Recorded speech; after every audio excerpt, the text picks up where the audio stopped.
Alright, hey guys. How we doing today? So, it's been a while since we played this. I've actually had a system crash since the last time I streamed OGs. So, we, I've had to source a, save file, to use, which is a little bit stacked, by the look of it. So, uh, the start of the game could be a bit easy.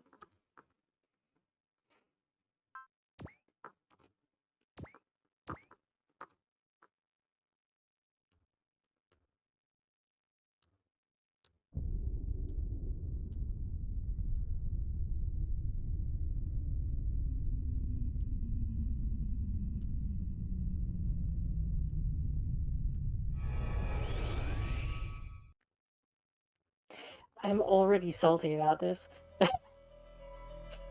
Because, like, okay, the programming, because like the English subtitles weren't there originally, obviously.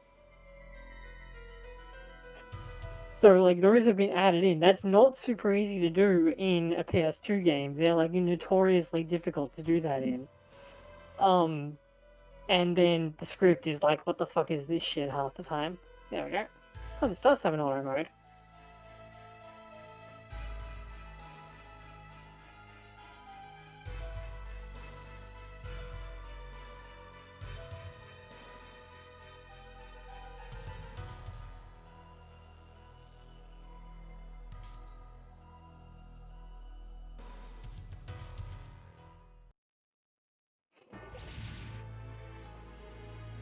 I I will bet you money that what they just translated as this wave is actually like Hanno, which you always read as reaction, but it means like radar signal or radar reaction. It's like, oh, I sense something. Wave!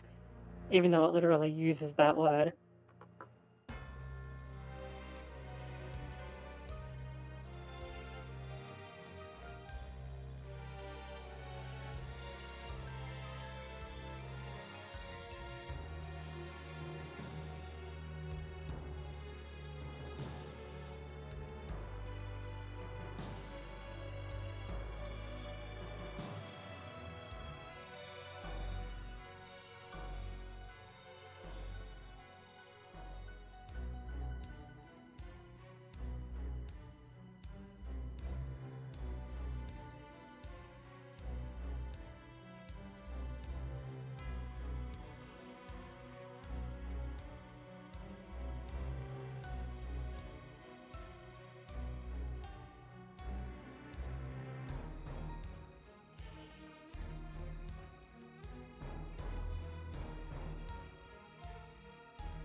But I know, like, okay, translating it as Nambu with an M is like correct if you were translating it in the 1980s.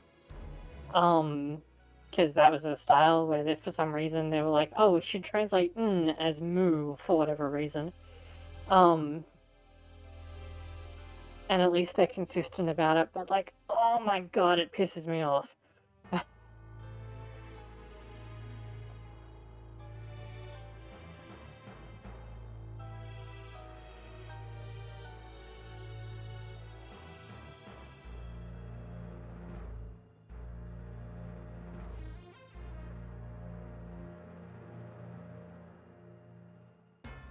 Yeah, pretty much.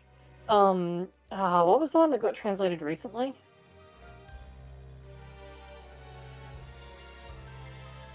Because like Faye was like the lead script guy on that one, and he also worked on this one, which is why I didn't have high hopes for it. Yeah, W. And I know KT like knows Faye personally and like deeply loathes them. Um, and while they do have the Tumblr nature, in this case, I think it's probably a fair assessment.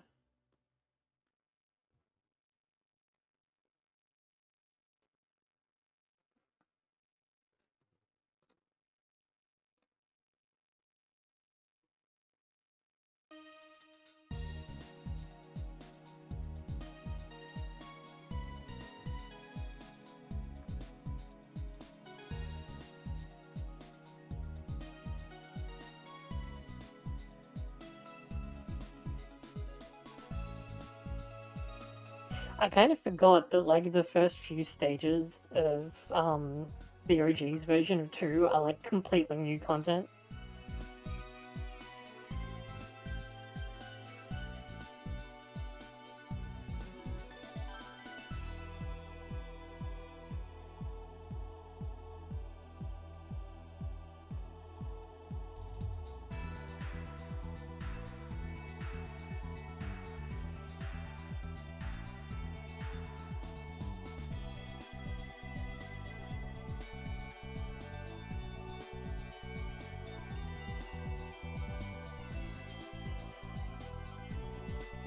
That reminds me, I should grab and play W, because, like, that's something I can actually play while my monitor's broken. I mentioned this offhandedly the other night when I was streaming Hitman, but, basically my monitor died, and the new one is, like, you know how it looks if you don't wear glasses, and, like, you wear someone's glasses and everything goes all blurry? Or vice versa, I guess. It's like that. It's actually awful. A lot of stuff that is, like, reading related I just can't do at the moment because of how blurry it is. But this is a PS2 game, so its internal resolution is itty bitty, and then all of the graphics and stuff are huge because they have to be, like, visible on the itty bitty resolution. So this works okay. But, like, if I tried to play, like, Elden Ring or, like, Final Fantasy XIV, it's just absolutely awful.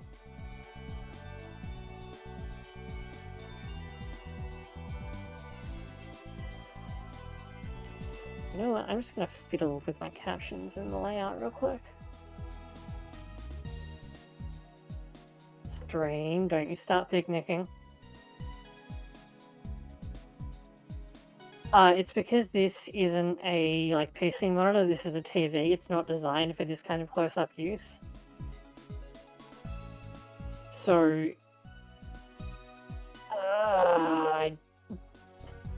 basically, the smallest physical unit that this screen can display is larger than is typical for a PC monitor. So everything kind of gets, like, blurred and smudged a little bit.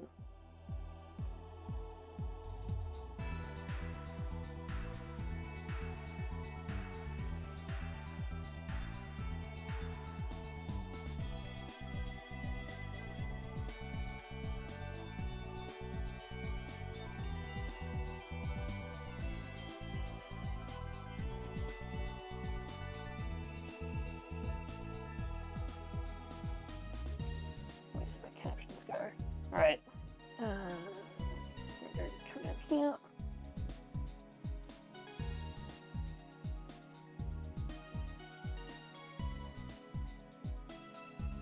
I can make my fat head a little bit bigger. There we go.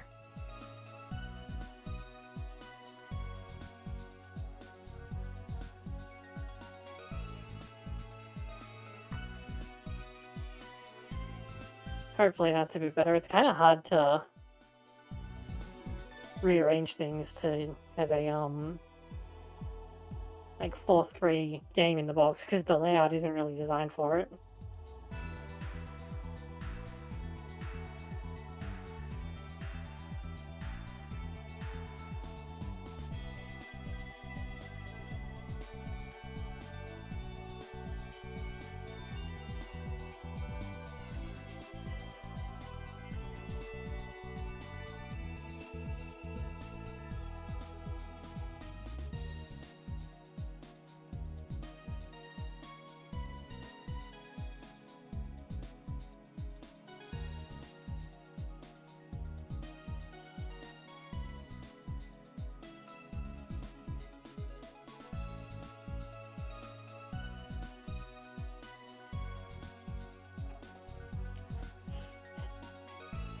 Raul is my kind of guy.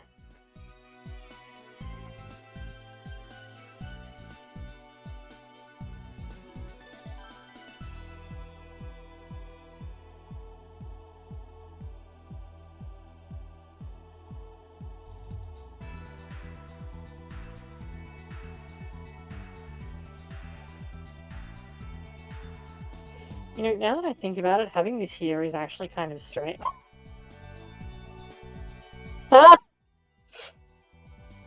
Hmm. Sorry. As I was saying, um, the having this here is kind of strange because, like, in OG2 originally, it just kind of drops you into the deep end. Like, the first map is actually kind of rough because the Angel G is much less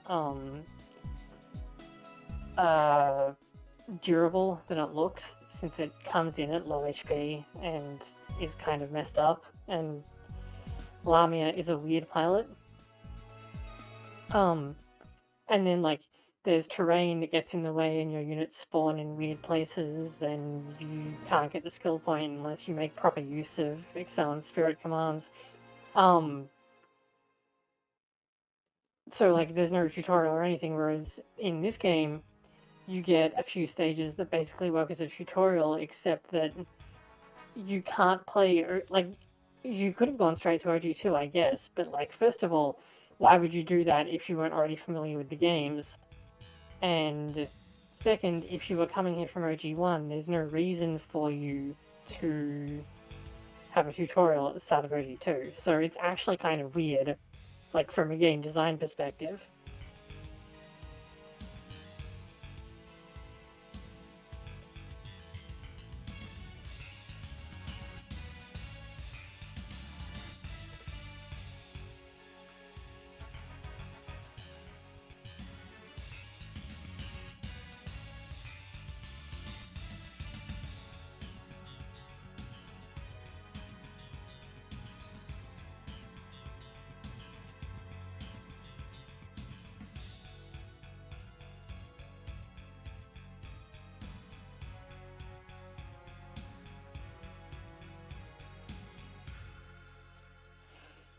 I mean, they get basically a whole game dedicated to them, so it's not that bad. They also get, like, one of the coolest set pieces in Moondwellers.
Fiona and Raoul aren't military, right? They're a civilian contracting agency, right?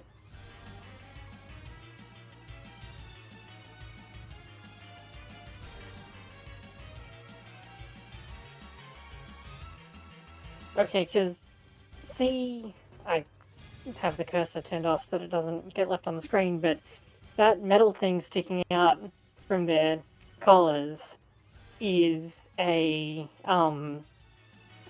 insert that military officers wear as part of a way of deterring enemy snipers. Well, deterring, it's meant to keep them from dying if they get shot in the neck. Um, so it's odd that they have them in their designs.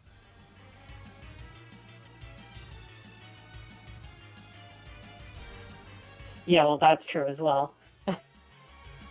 Not that we see that much of it, apart from the fact that the Einstein are all over it.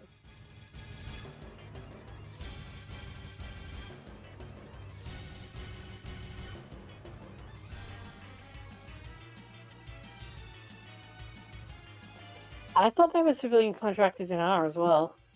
Because, like, the whole thing is that the Excellence series is meant for, um, like rescue operations, right?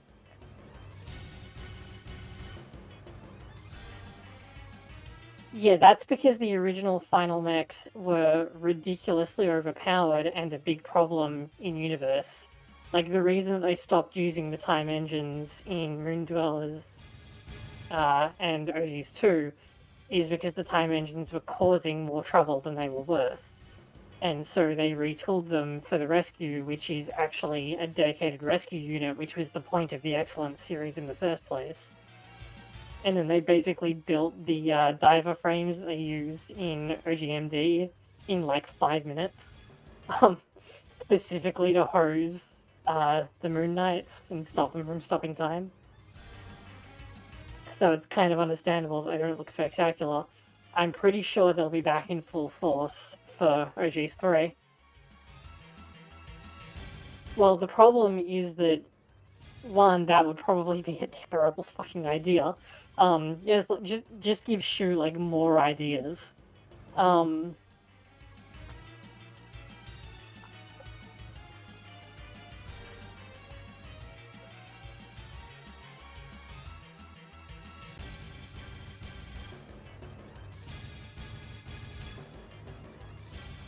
but also the problem is that it keeps doing things like jumping them through realities and shit, which they aren't really trying to do. And it's also the reason that Dark Rain and stuff like homes in on them, so that's why they seal them away. Because it's just like it's way too high powered for what they wanted it for.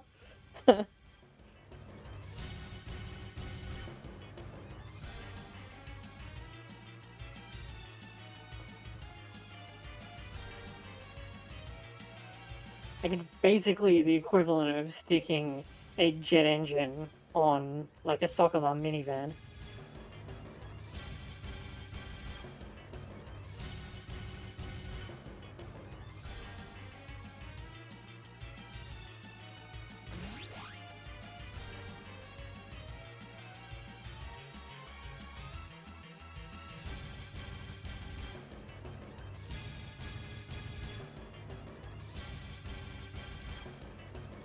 I mean, as if OG's 3 isn't going to end up with Kaiser F's, right?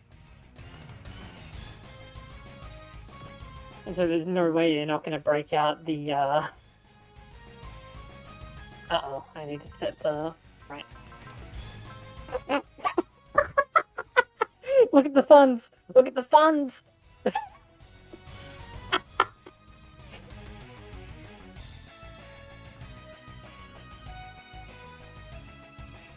Holy shit, okay.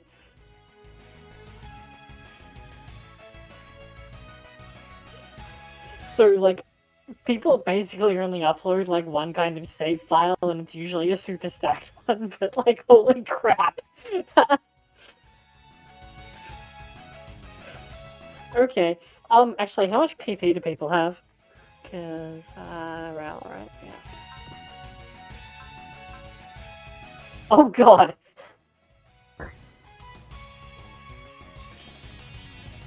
Um...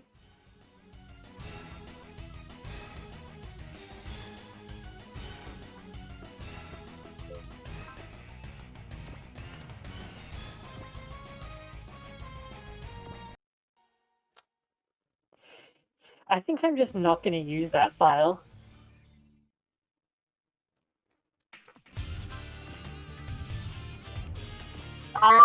Considering that SP region costs 80 PP,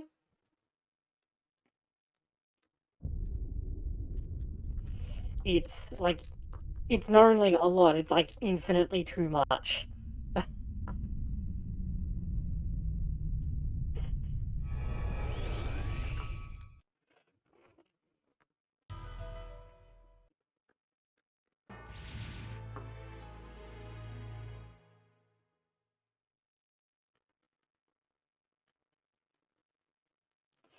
When I saw the cleared funds, I was like, oh, it won't be that bad, I'm sure, but,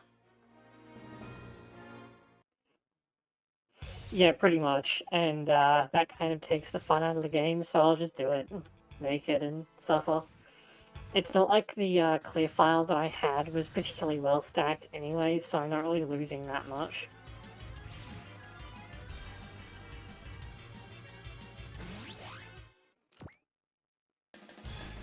Okay, what was I saying? I need to fix this stuff.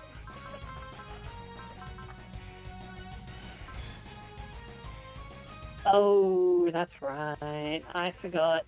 Oh, wait, no, you do it from... No? Can you not? No?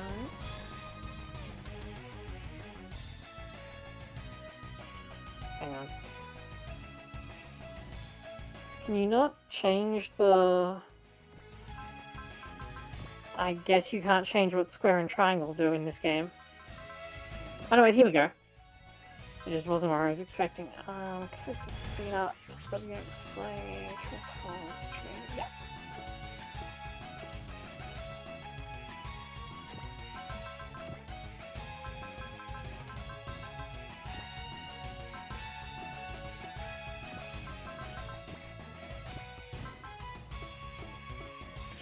Okay. Do you guys have anyway? Region... Okay, you're a dedicated support bot, not that it matters, because you don't come back for ages. And you are identical. But less cool. Okay.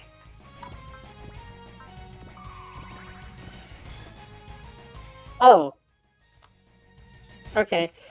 So, in later games, if you hold R1 and you press, on the D-pad, the cursor will jump as far as it can in that direction. So, like, from here, if you held R1 and tapped up, it would jump all the way to here.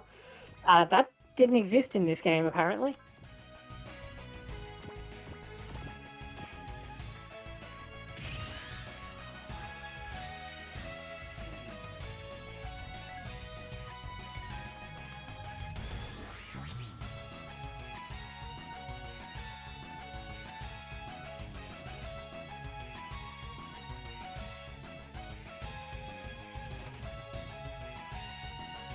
It is kinda. I honestly forgot that that, like, wasn't a thing that's been around for ages.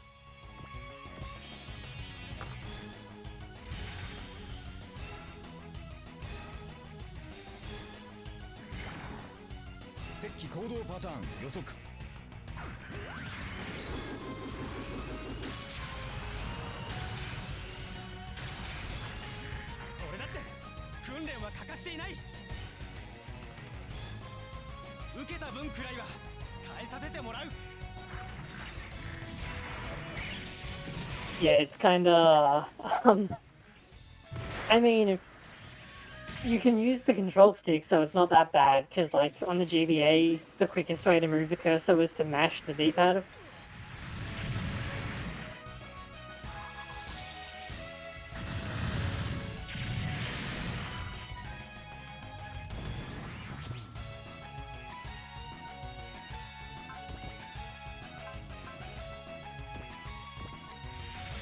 I swear, the only thing that I want in OG's 3 is for them to bring back the OG's Gaiden characters, like, from Impact. Because, I mean, they were already sick, but, like, imagine how good they'd look on, like, a PS4 or something.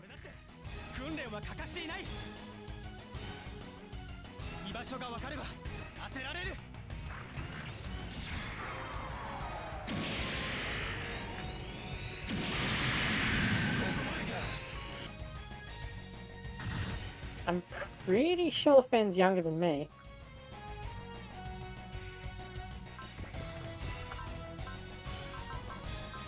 Oh, right. The menu is also, like, backwards from how it is in later games, which is really messing with me.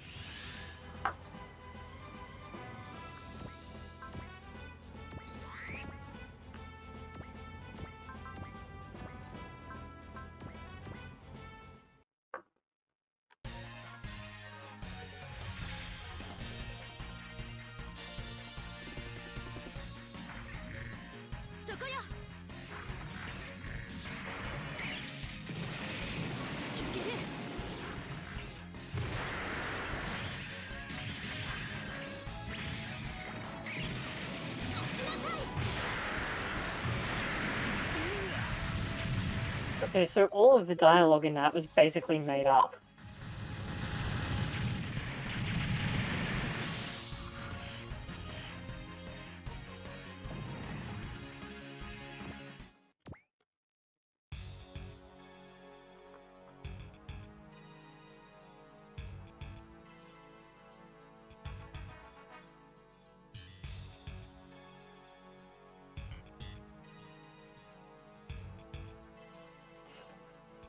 Problem with the battle dialogue, which like you can hear that it's wrong, being like so frequently incorrect, is that it really casts doubt on the rest of the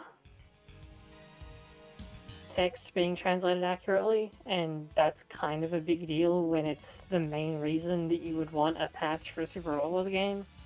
Because like,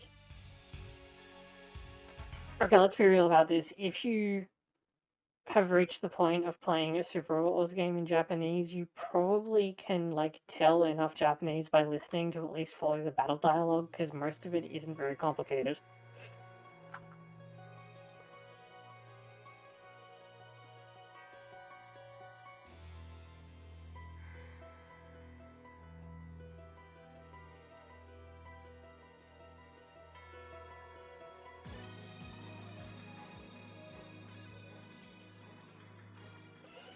Yeah, but even then, you can usually figure it out from the context. It's because Shu's dialogue is like 80% kanji. I do have issues with it when it's like in Alpha, Super Wars, no, Super Wars, Super Robot characters can have really like have hard to hear dialogue because of the echo effect. It's meant to make them sound like 70s anime. And some bosses have like really weird like flangy voices that make them impossible to understand. But I mean, 9 times out of 10, they don't say stuff that's that interesting anyway. Like, if it's a character who has really interesting dialogue, like it's Advent or whatever, then they don't have, like, weird shit done to their voice. Yeah, but I mean, the problem is that, like, if you were gonna bullshit any of the dialogue in your translation patch or localization patch is more accurate, the battle dialogue was not the place to do it, because it's so obvious. Like, that one attack that Fiona did, almost the entire, like all of her dialogue was wrong. Because what she actually said, like, Ikaru was more like, here I go, or I'll do it, not here I come. And then it was Ochinasai, which is like, down you go, but more formal. So not you're done, which is like not. For a start, it's more informal, so the tone is wrong. KT, when we were talking about this, was like, um, one of the big problems that they've seen, because they actually worked on the alpha patch for a bit. Not the alpha patch for this. I mean the patch for Super Wars Alpha that has been in development hell and restarted like 3 times, and has been in process for like 20 years. They worked on that at one point, and they mentioned that one of the big issues was that um, first people tend to be really like tone deaf,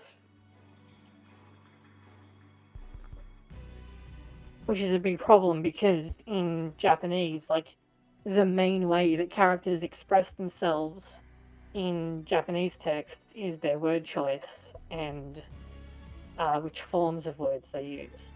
Not like differently than how you might write someone as being like rough in English, you would um like there's a difference, and often that was not being respected. And like they mentioned that at one point, because in alpha, right, the there are 4 faces for each sex of character and significant other, and then there are 4 personalities, and um, each sex, not face, but each sex and each personality has unique dialogue. So there are 8 different, no, 16 different uh, texts for the protagonist and their significant other, depending on which sex is which and which personalities they have. And KT mentioned that when they were working on it, all of the protagonist and significant other dialogue was the same. Like the personality wasn't being respected at all. So, I mean that's being handled by GTP, not not Akarasu. I mean this patch was essentially done by Akarasu. Most of the people who work on it are like editors and admins and shit on Akarasu.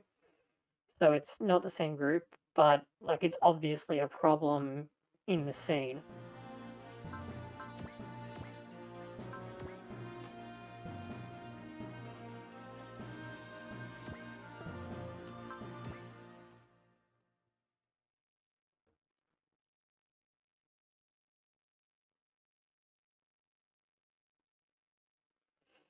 Yeah, like as soon as you start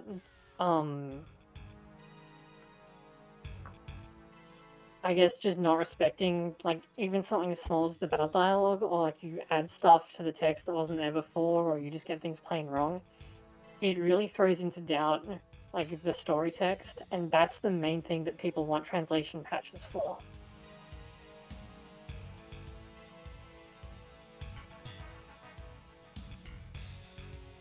And like it's a shame too, because I mean you'll see when I like make more of this, when I'm not playing 30 or Elden Ring and stuff, um, later on, there's a whole lot of things, especially in the OG2 portion, that are just wrong.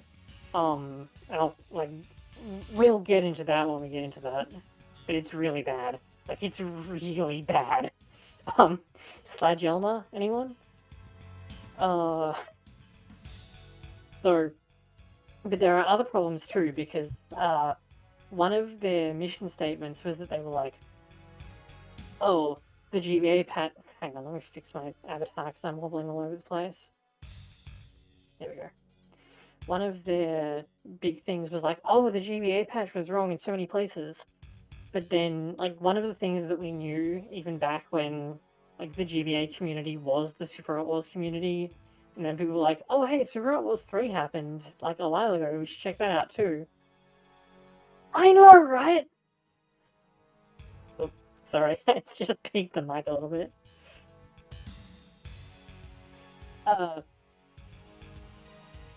So back in the day, it was like a thing that people were like, oh, they didn't translate Ryusei correctly in the GBA game, and they just called the SRX's attacks like TK Sword or whatever, because his actual attack names wouldn't fit on the menu in English. And it's like, yeah, okay, so we knew what they should have been, but we understood why they were translated that way. And then in this case, in this game, half the SRX's attacks are AA games, even though that's wrong, and there's space for it to fit on these menus. But then they did other things, like, for example, all of Daigengard's attacks, which are written exclusively in kanji because Zanga is a samurai or a massive chuny, one or the other. All of those are just transliterated from the kanji. Like, not even, yeah, no, transliterated. So it's just Romaji. Not even, like, translated, it's just Romaji. So it's like, what are you doing? Okay, because one of those things is cringe and one of those things is not.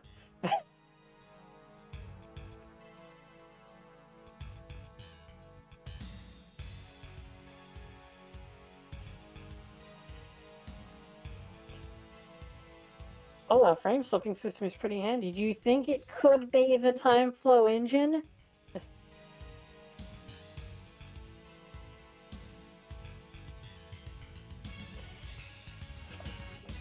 It's there in the name. I think that's a bit more interesting.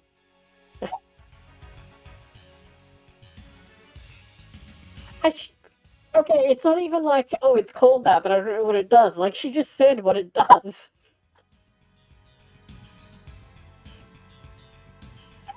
I know, right?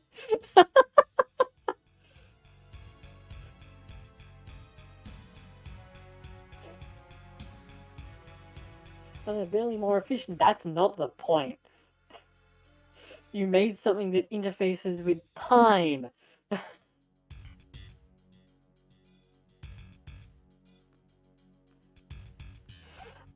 Yeah, I don't mind that, but the problem is that it's a lack of consistency.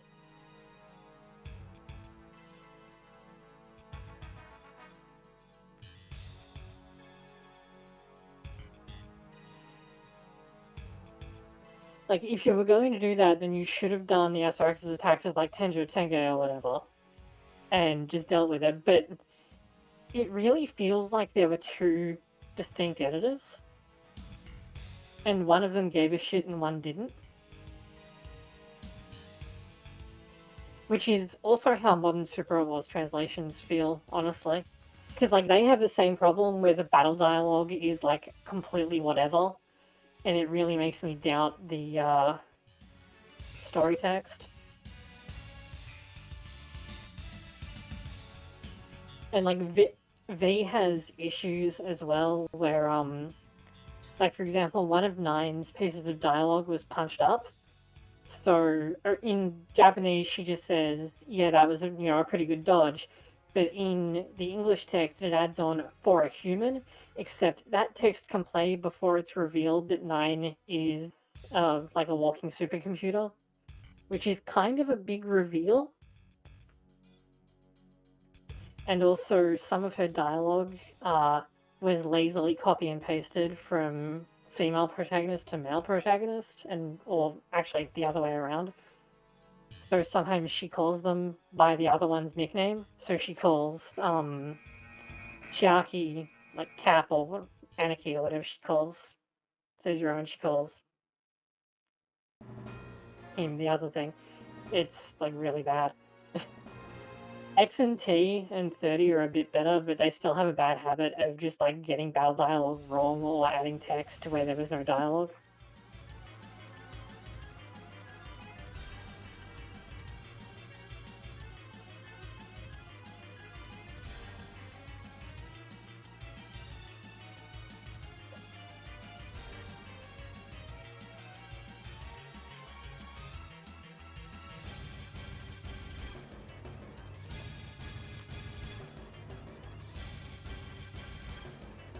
I did actually suggest, because like I left a review of this on the romhacking.net page, and after I did, it was then like review bombed, but with positive reviews from people who I know are involved with it, um, to try and hide the negative review. Um, and since I had an inside line on their channel, I also knew they were like, oh, now the current thing is to whine about Marion saying that it looks like a steak knife instead of a sushi knife. And it's like, that's because it looks like a fucking sushi knife. Anyway. But in that review, I was like, given that you guys have the same style as the current like official localizations, you should like look up and like put yourselves forward and see if you can get work with them, because you're clearly competent in the style that they want. It's just not really a competent localization.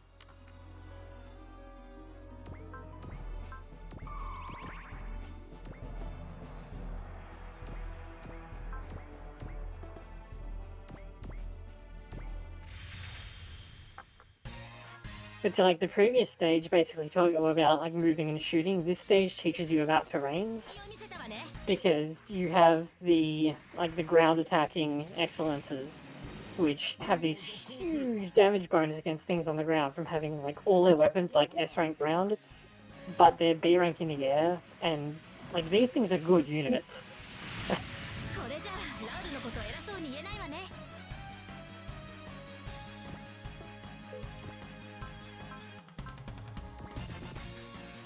But like 115 mobility and 800 armor with 3700 HP isn't terrible, and they have S in the air, so they get a bonus to their attack and evade, to their accuracy and evasion. And their rapid beam gun is actually a really good weapon, because it's plus in the air, but it doesn't have a negative modifier on the ground, unlike most air weapons. And it's 2600 with plus 30 accuracy, 1 to 4 post movement. Like, if you could get this, it would be a contender as, like, one of your best units. Just dump money into the rapid beam gun and go ham. If you've played the Earth route on GBA, then you know how much these things are, like, awful to fight against. Yeah, they're seriously rough. And you have this huge disadvantage because your units have, you know, S on the ground, but, oh no, I see. Sorry, all the later weapons are better, it's just the ones that you can use at a distance that is... Actually, it's just smash and kick. Okay, never mind. But all the same, you were definitely fighting uphill.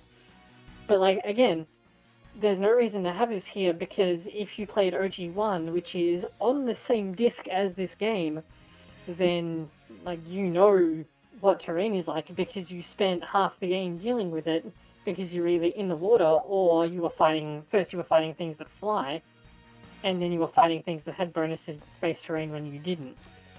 So it's a really weird spot to put a tutorial.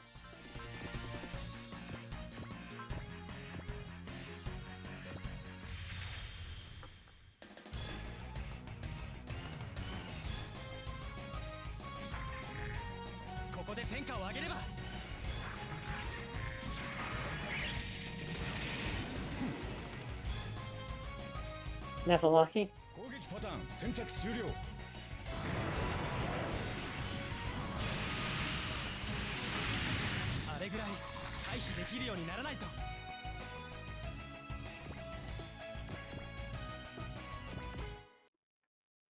Oh, right, I also picked up a skill point, so the game is on hard mode.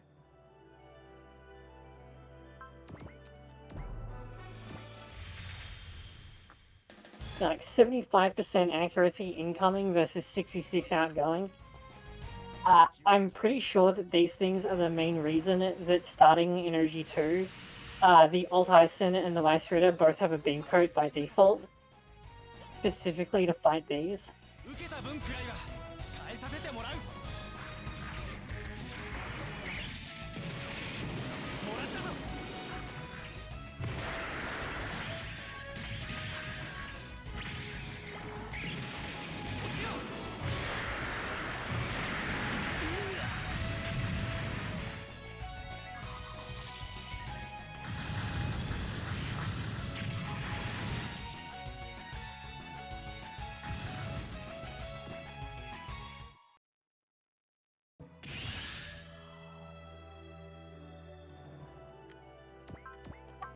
That's an all attack, is it?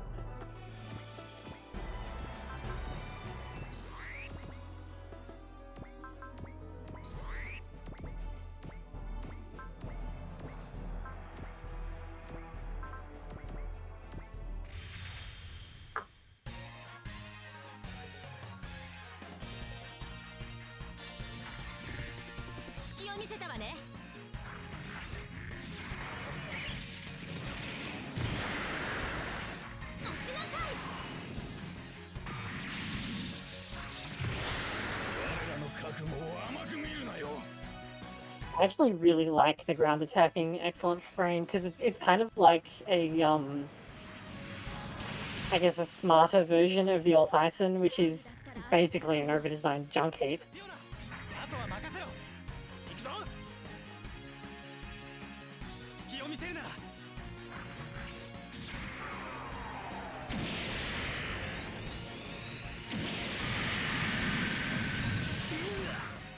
Like there, for example, what Rao actually said was, "I see an opening," which is very different from "show me an opening and I'll take it." The latter implies things about the character that aren't true, like that he's an opportunist, which he's not because he's an idiot.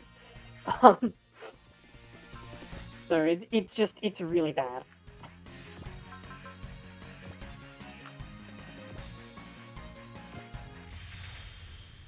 I'm trying to not be super negative about it, but like I can't, there's only so many times I can reiterate that like the programming is really good. Except for the bug that they introduced, where you can lose all of the parts in the Angel G.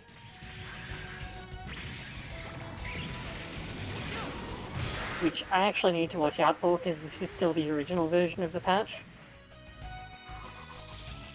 They've released a couple more since then, but I haven't updated it because I'm lazy.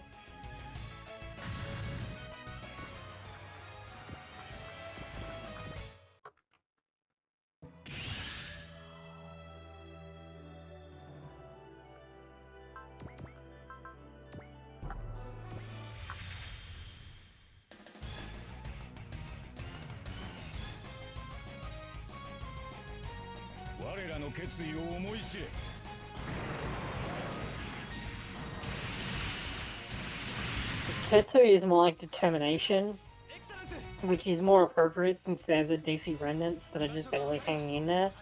It's not just our will. And also, Omoishire is more like, I will teach you, or I will show you, or like you will come to understand it forcefully.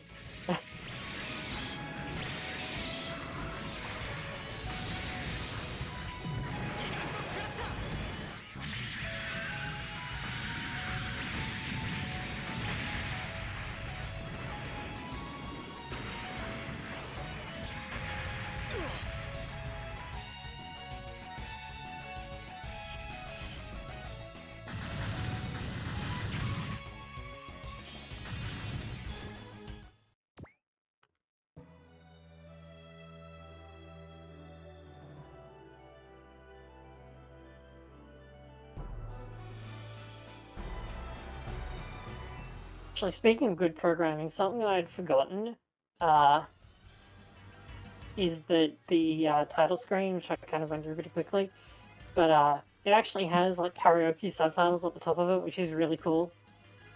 Because those don't exist in the original game, the patch added them, and it's like, that's great.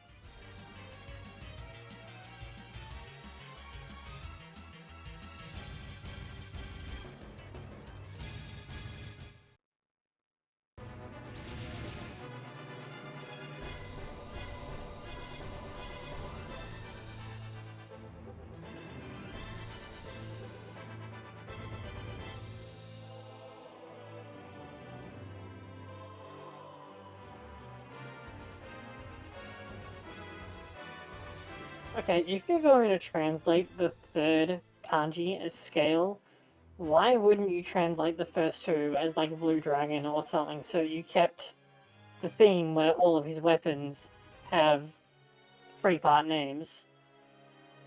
Because it's like, Blue Dragon scale, White Tiger, Raw, or something. And that's borne out in the kanji, because it's all three kanji names, like three kanji words.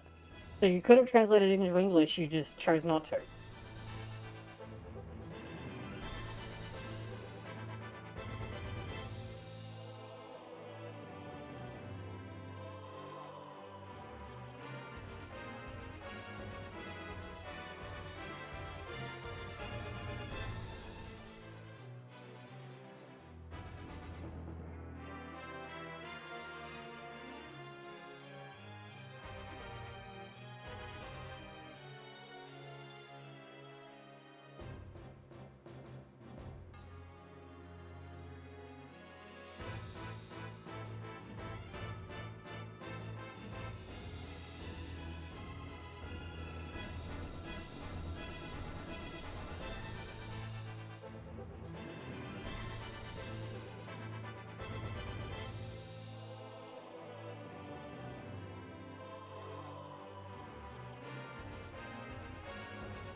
You sure are outnumbered, those are in-game units.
Mobile armor, mummy GF.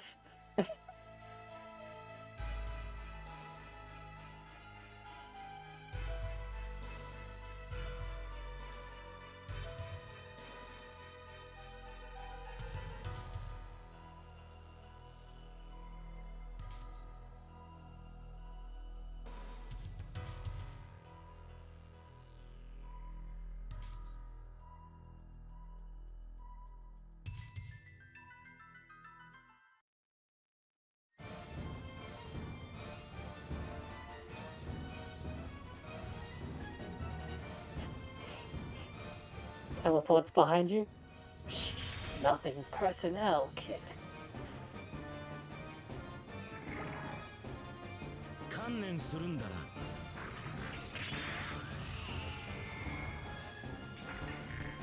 危ない。せい。やっここ。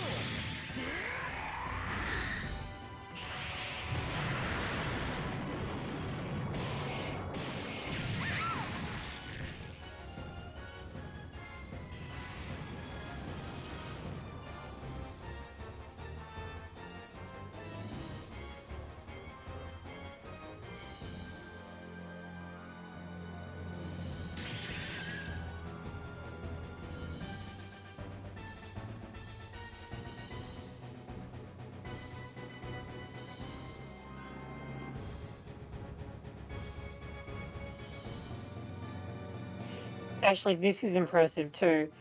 The added italics in the text, because like there's no provision for that in the original typeset.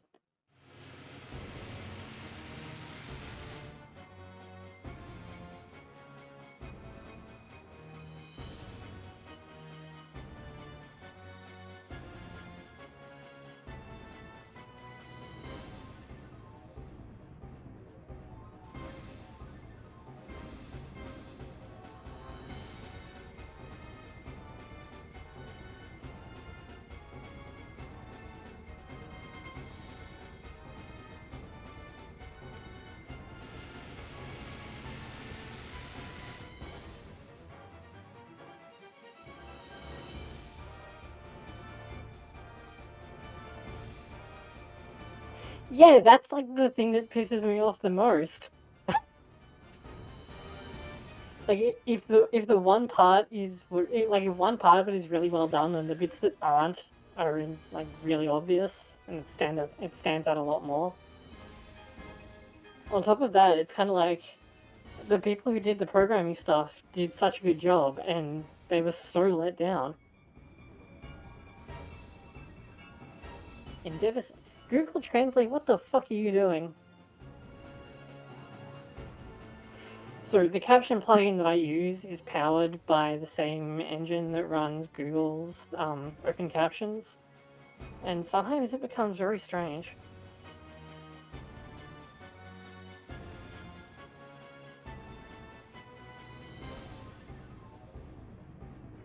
Have you tried turning it off and on again?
can't handle the truth.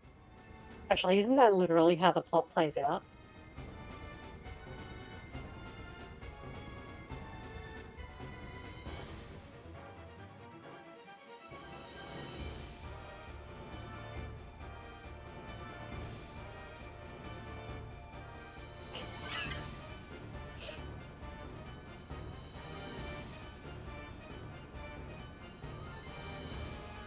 It's funny because they actually do better when Axel isn't around.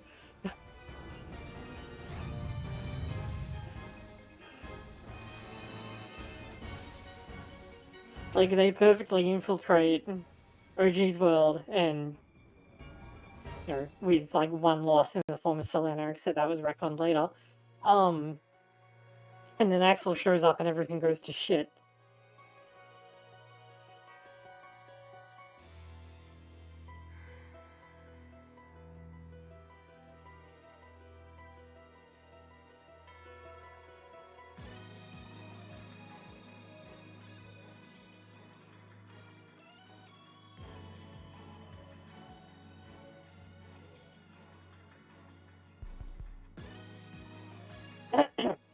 It might not be a good fit for war making.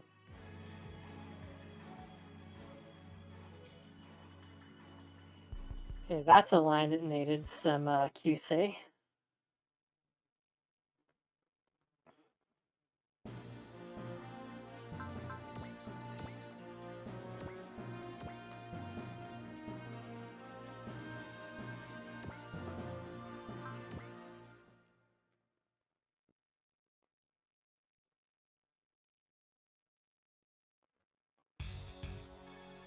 It's like, it's not technically wrong, but it's like,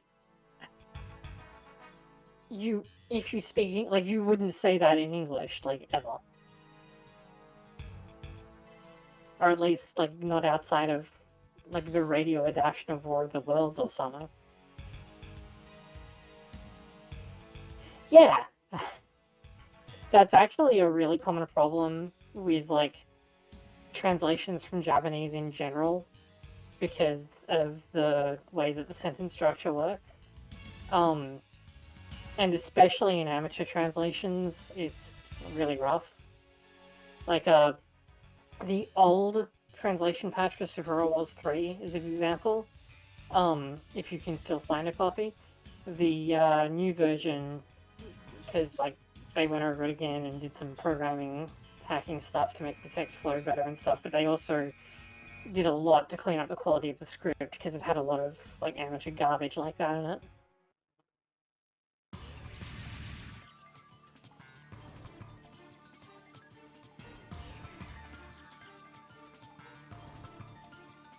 You see that a lot in, like, early JRPGs, like Super NES translations, like Final Fantasy IV, or like early PSX games often had, like, dialogue like that, because a lot of them weren't translated by native English speakers. Yeah.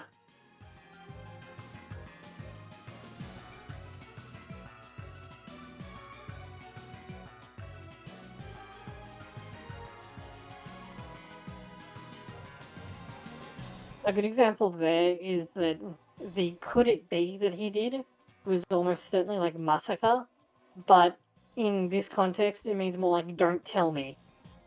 As like a, you know, I think this is the case and I'm almost certainly right, but I hope that I'm not. Because he's just figured out what's going on and is confirming it and is really hoping that he's wrong. Because he knows that they're gonna get fucking bodied.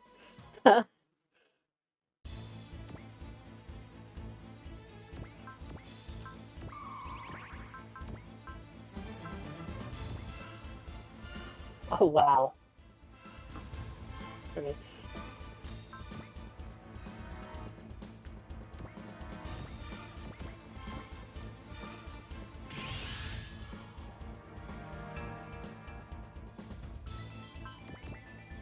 Yeah, see, this is what I'm talking about. So in Japanese, all of these are made up of 3 kanji compounds. So, like, you could have carried that out in English by, like, translating the four directions directly, like Blue Dragon, Black Tortoise, White Tiger, and carried it through. But instead, they've just done Romaji for it, which is, it's like, oh great, did you already know what the Japanese translations for the Chinese four directions are? Because, like, if you didn't already know that, and that's not exactly common knowledge, then this is just meaningless to you.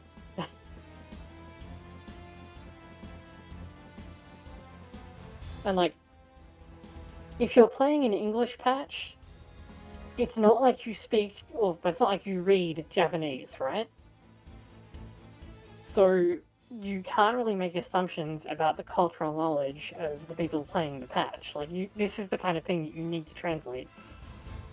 I mean, if they could Google it, sure, but, like, I don't know, it's really annoying. That one I'm being a bit hard on because, like, I'm more annoyed that they didn't keep the theme that they're all, like, three-part names. Because you can treat, like, Genbu and Seiryu and stuff as proper nouns, like, Shin Megami Tensei does, Persona does, for example. 離脱などさせるか。そこだ。玄武砲弾。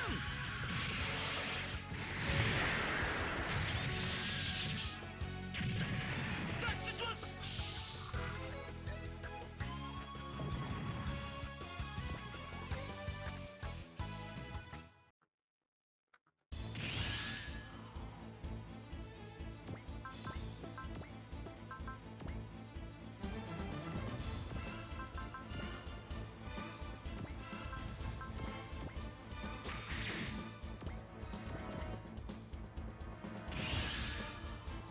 But the best thing about this stage is that it unlocks the Dark Knight in your BGM playback.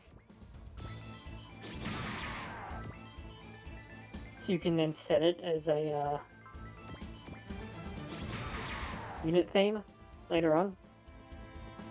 Which suits me because it's, like, probably my favorite song from this game.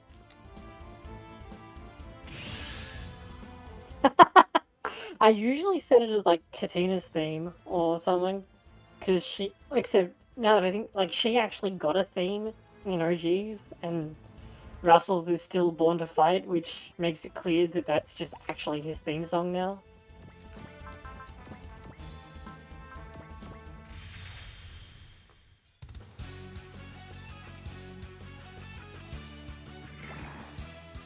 Getting a stage where you control Axel at the start is... 撃ち抜け。Yeah, like I said, I'm being a bit hard on that one because I'm more annoyed that it didn't keep the theme naming, like, as well as it could have. But it's not as bad as some of the other things that I've complained about, not by a long shot.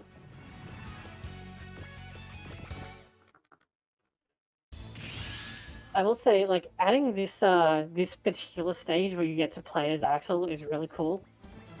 Because, like, it was already cool in OG2 where you got the, like the prologue of him doing this last stand against, not Kyosuke, but having you play as him briefly makes you so much more attached. So it's so much rougher when, like, he shows up as a boss who is going to beat the shit out of you, and then he just, like, obliterates Kyosuke.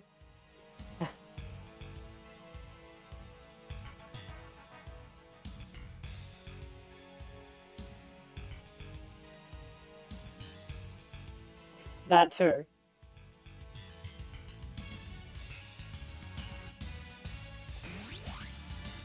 Although it's noticeably missing his best two attacks.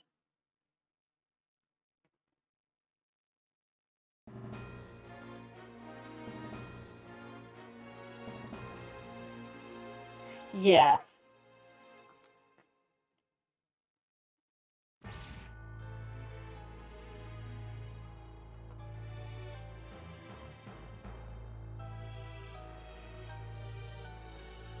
The other two stages being, like, really tutorials, I'm really just confused about. But this one is a really good... Yeah, but it's done in an intelligent way. It's more like, So in professional wrestling, right? When you want to like build up someone as being like a big deal, they have like matches or promos where they completely squash someone, right? It's kind of like that. Like they establish that Axel is badass. Like first they establish that Fiona and Raoul, these protagonist characters, then Axel blows them up. Then you get to play as him for a bit, and you're like, oh man, his mech is crazy, his stats are crazy. And then they introduce the Beowulfs, whom Axel is like low-key terrified of, and does this like doomed last stand against, which really sells them. The issue with that is that I'm pretty sure that unlike in the Inspector, Beowulf doesn't show up as a boss fight in this game, so it's kind of wasted. But I could be wrong about that, because I've not actually finished the PS2 version of OG2 before.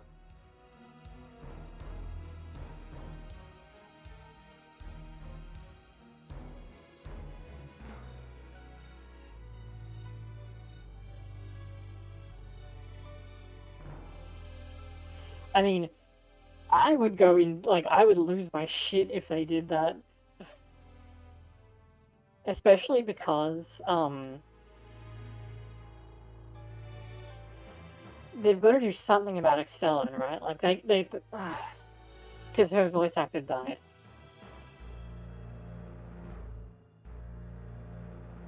And, like, what I would love for them to do would be if they, like, aged up Alphemy and used her as, like, an Excellin replacement, and, like, put Excellin on maternity leave or something. Because at the end of OG2, she explicitly tells Kyosuke that she wants kids.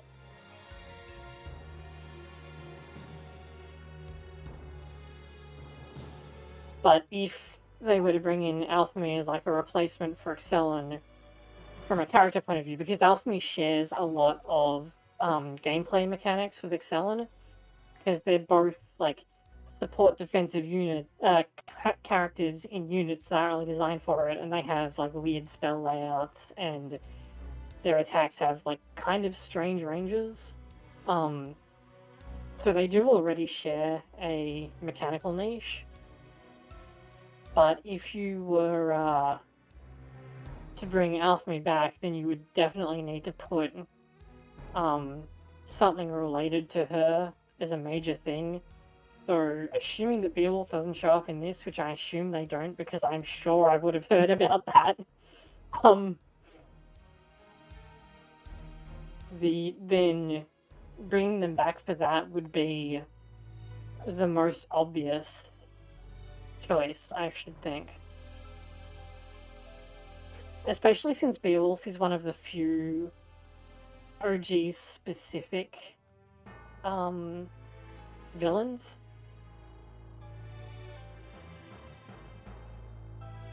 Like that aren't from like Masakishin or whatever. Or aren't from like another OG property like Great Battle. Or what's the one Gilliam is from? Superhero Chronicle? There's a non-trivial chance that that's actually true.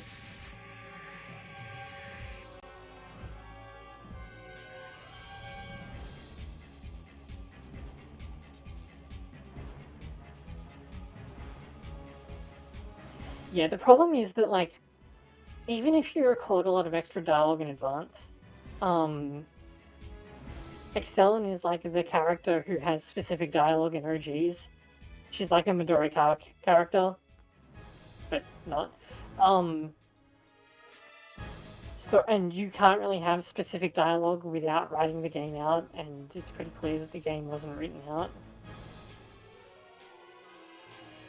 So it would be kind of a problem to have her, and like, because it wouldn't really feel like Excellin if she didn't have her like insane amount of specific dialogue that's full of references, because that's kind of her thing.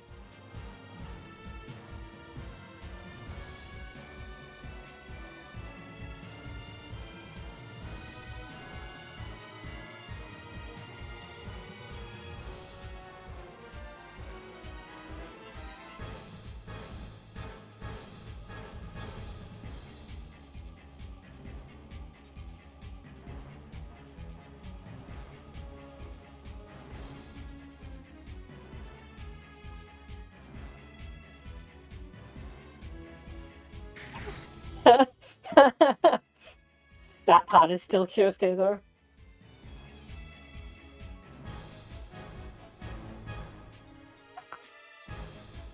Kyosuke gonna Buchinuku?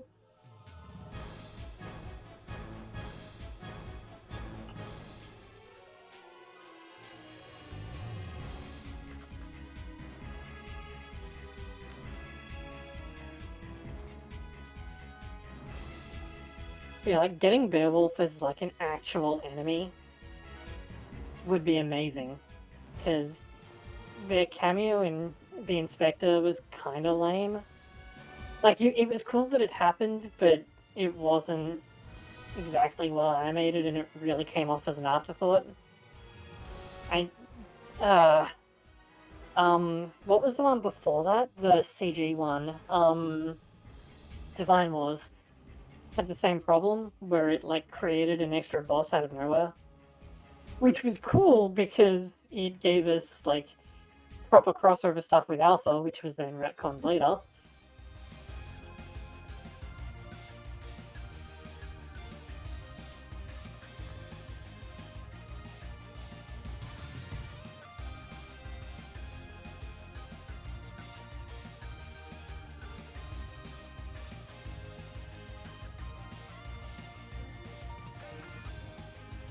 But, like, at the same time, it was just such an afterthought. So getting the Beowulf as, like, an actual recurring villain would be amazing.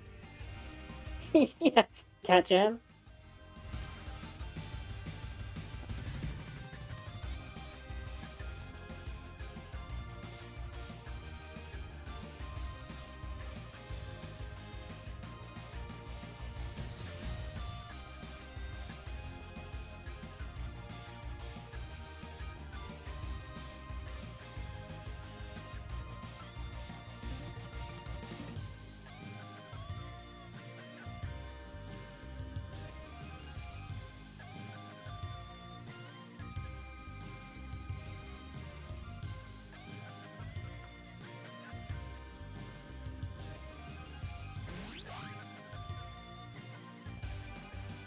Axel then proceeds to completely forget that and fuck up everything.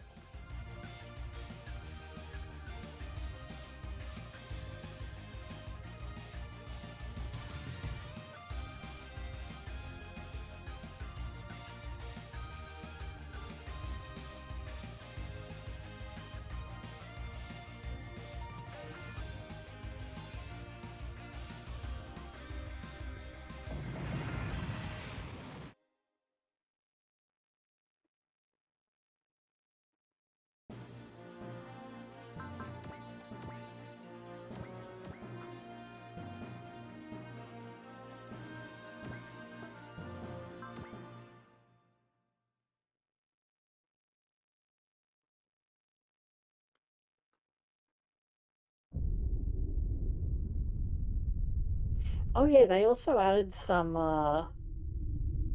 more stages like before the first stage of OG2, which are cool because you get to use like the blue painted Old Ison, and it introduces characters who get their payoff in Gaiden and kind of shows you what the group is actually doing rather than just telling you. So it's a really nice expansion.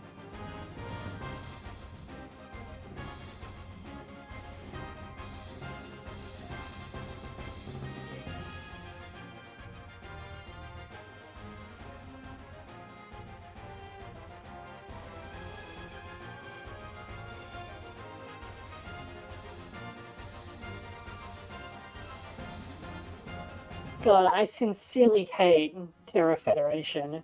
Why can you just use Earth Federation and go with EFF? Like, it was an intentional reference to Gundam.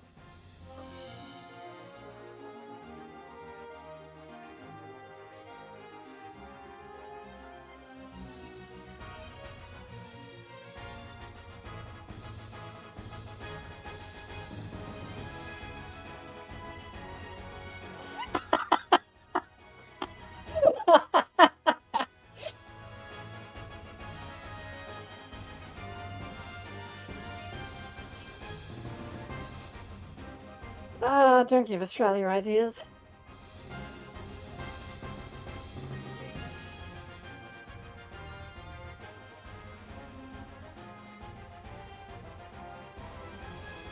Wait, what the f- Why are we mentioning the Einst here? I'm positive that they haven't been name dropped yet.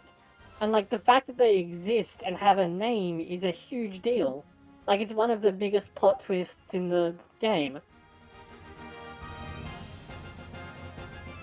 I I'm gonna have to check the original text. No, I'm going to have to check the original text to see if that was like an actual translation fuck up or it was in the original text and they just figured. Well, there's also a non-trivial chance that it's actually an error in the original thing, or they just didn't catch it because they were like, they just assumed that you knew.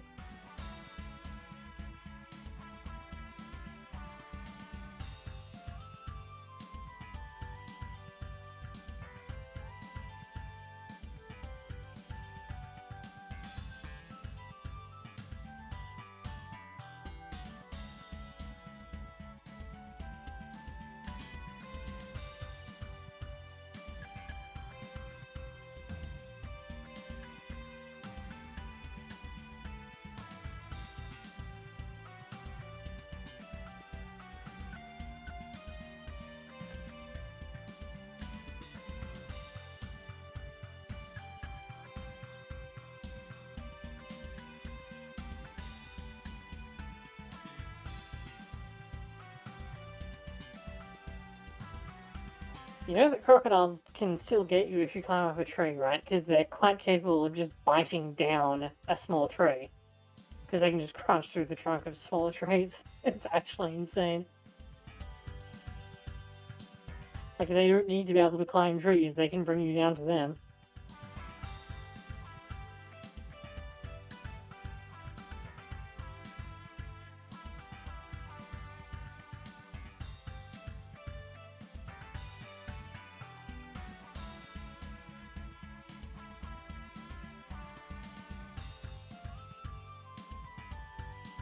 In your case, aren't they alligators, not crocodiles? Which are smaller.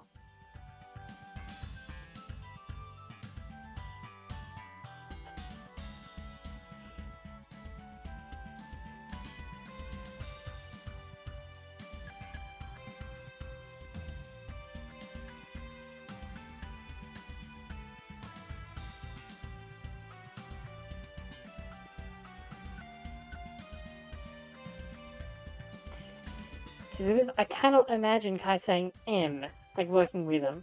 Because Kai is like a pretty formal dude, right? Like the way that he speaks isn't like that.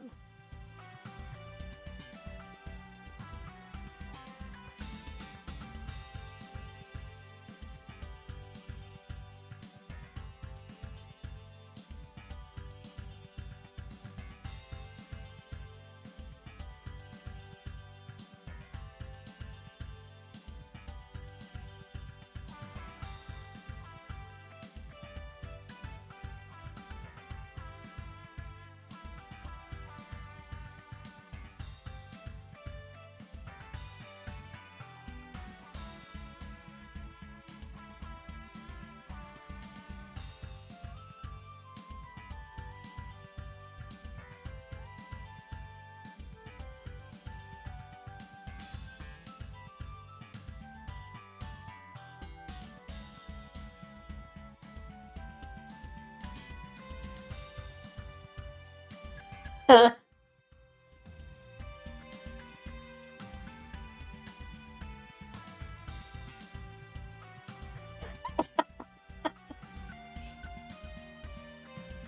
mean, yeah. Like, even small crocodiles you don't want to really mess around with.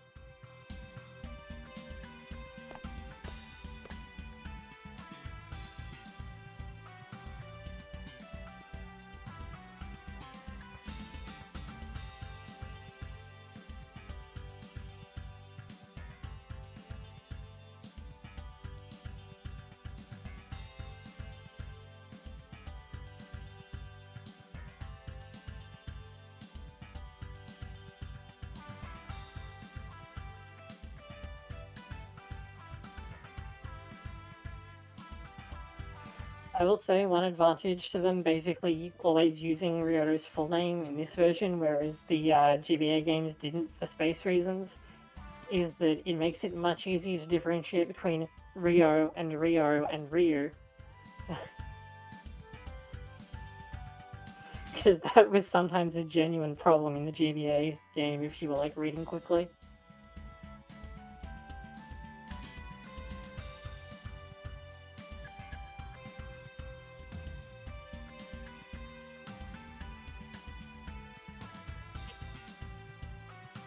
Stream? No.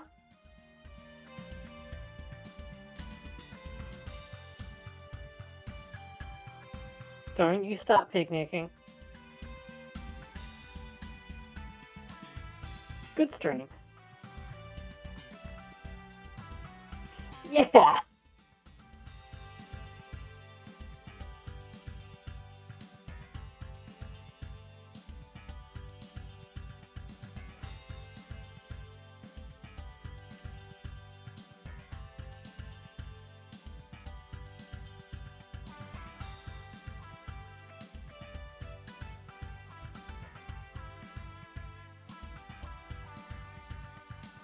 Suffering.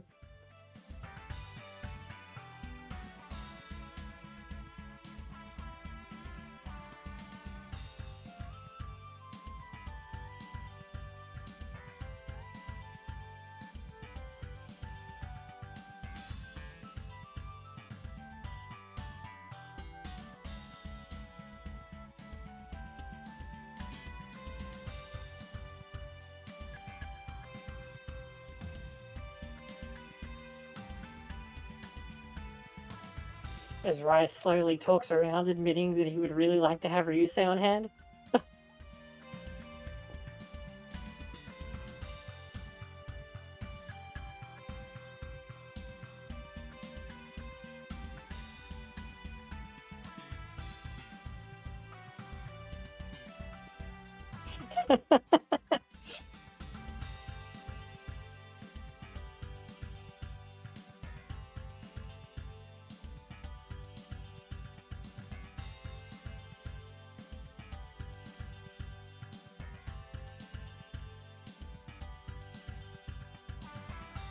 Oh wow, they really started setting up the guidance stuff all the way back here. Yeah, it's really good.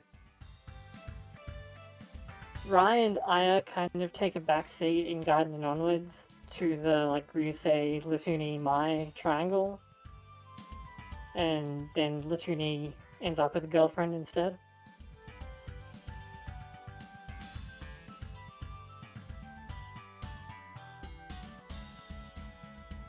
I swear, in OG3, the Royal Heartbreaker like cut in is just gonna be like censored or something.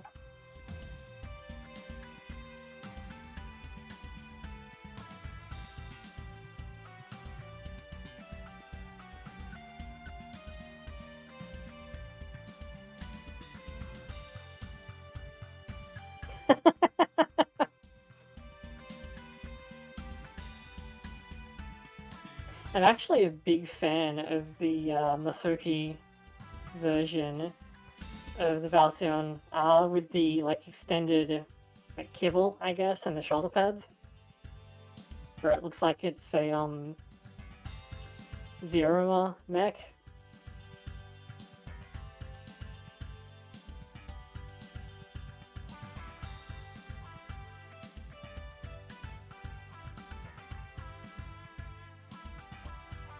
To be honest, most of the Masakushin mechs have like really gorgeous designs.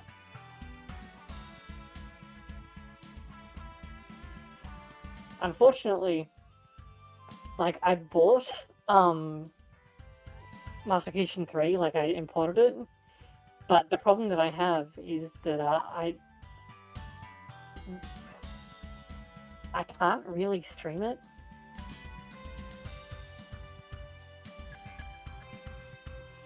because of like okay, there are problems with running it on my actual PS3s, and sometimes it just randomly crashes when I emulate it on PC.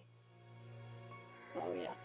Did you check out Fang's new theme in Masoki 3, where it has this whole like Spanish theme to it. It's so good.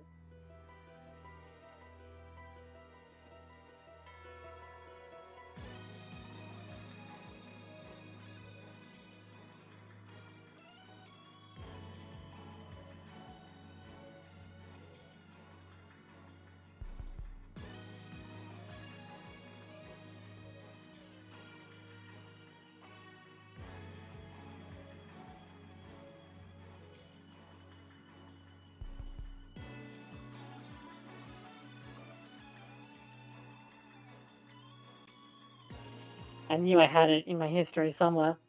It's kind of like Princess of Passion, but more combat oriented.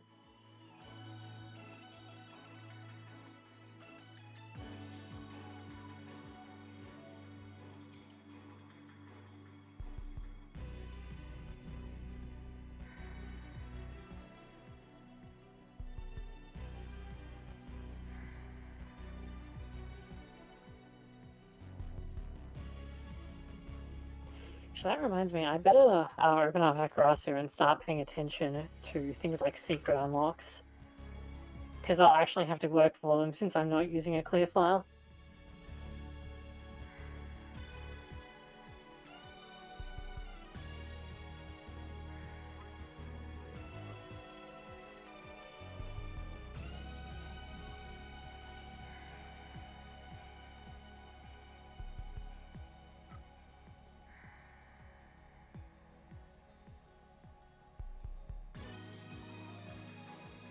The earliest thing that score matters for is Bullet needs to have 45 kills and be level 18 or higher by the end of stage 21. Alright. So I should focus on feeding him a bit before Lamia turns up, because I have to start feeding her a lot. Because to get the Visalia, she needs to have 55 kills by the end of 31, which is actually pretty rough. Oh yeah, it really is.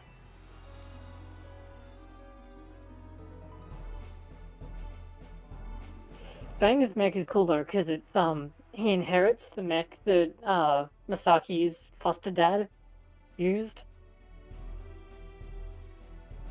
since Fang was also his disciple.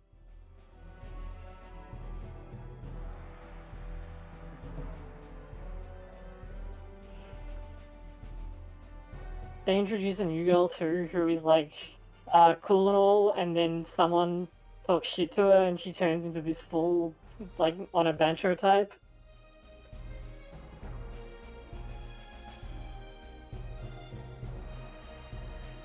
And she ends up with the lightning mech that has the 4 arms. So she just ends up, like, she unlocks a new attack and it's basically just her beating the shit out of them.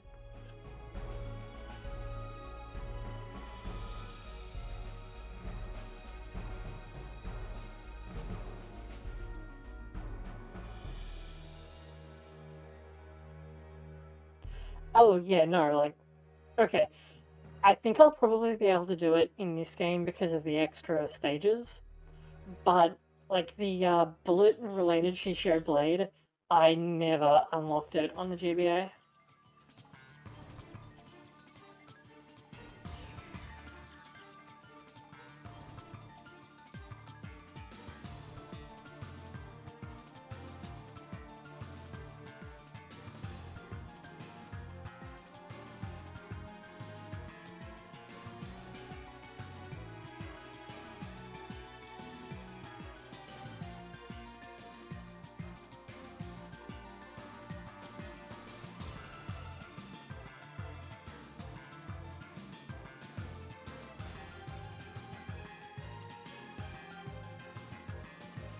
Also, I put up a poll in the Discord being like, should I do the Inspector's secret? And everyone, I got like 4 yes votes and no votes.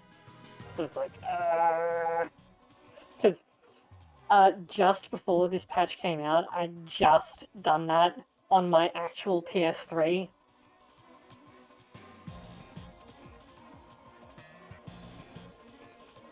And by the way, It's worse in OGs than it was on GBA. The Inspector's AI is a bit different, and it's way more aggressive about moving onto the White Star terrain, and if they get on the White Star terrain, you may as well just give up.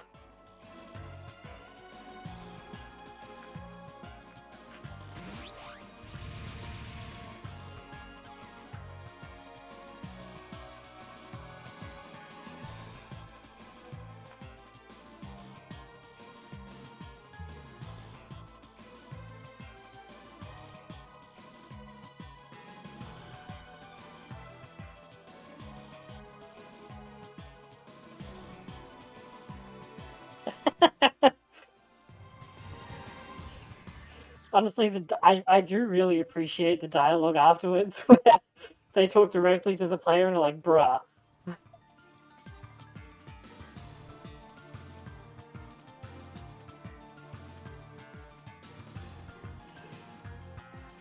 Oh, definitely. That's actually how I ended up subscribed to Golgura, who was like the only Hololive EN player um, that I subscribed to on day one, because she debuted with like Beat Saber back when they were allowed to play that, and chat was like, "Do brain powered," you know, the meme brain powered song, um, which is obviously insane to do in a rhythm game, and she nearly perfected it while singing along, and it was like, holy shit.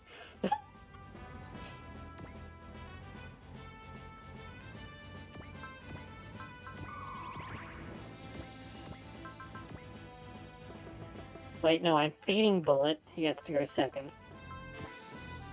Yeah, is Kyosuke gonna need the help? Ah, good. So the old Tyson, I'm actually pretty sure that this is a change to the OG's version of OG2. Because it's not like this in OG1, but in OG2, the heat horn has been updated, so it's now A in the air, and this is now A in the the rest of his stuff, his kit was, except trump card. Which, oh no, wait, no, I'm dumb. It's probably for the best that they kept the Japanese name, because the English name, which was Aerial Claymore, um, is kind of weird since it's actually bad in the air. But yeah, the Alt Tyson is a bit better at fighting things in the air, and I'm pretty sure the Hiton change was actually not present in the GBA version. I'm actually not convinced that he won't one-shot that, so I'm just going to do a little quick save. Fortunately, the issue that I was having where saving caused the game to slow down a lot seems to have resolved itself. I have no idea why, but I'm not going to complain.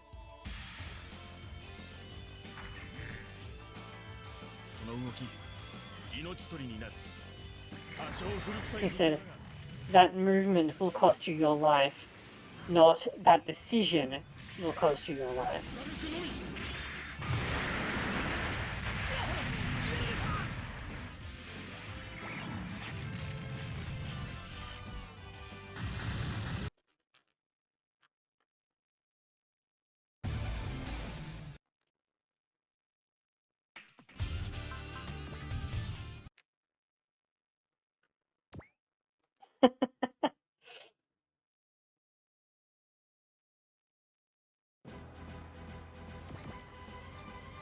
It is really obvious with the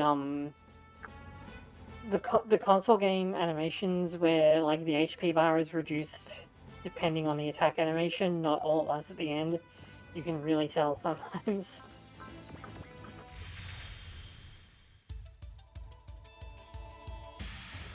Imagine resetting the game because you got a one-hit kill.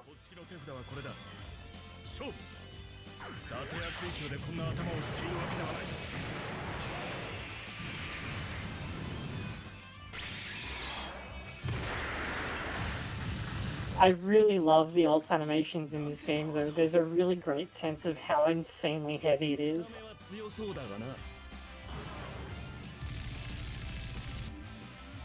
I mean, it's like that in later OG's games as well, but a lot of games don't do a really good job of like conveying weight and movement.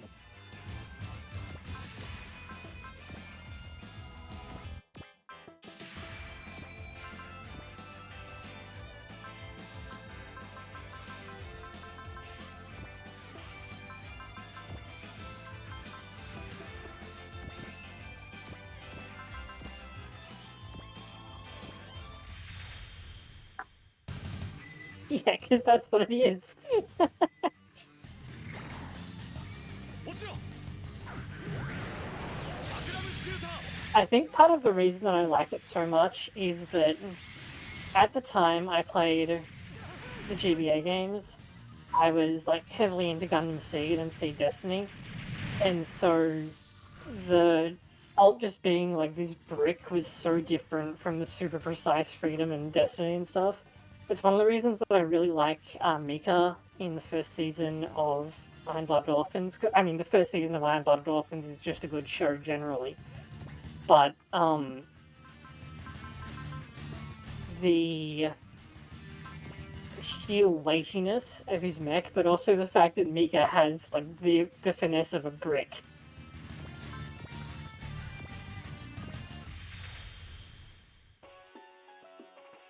Like, you know, they give Mika a sword and he spends the entire season after he gets it basically trying to find excuses to not use it.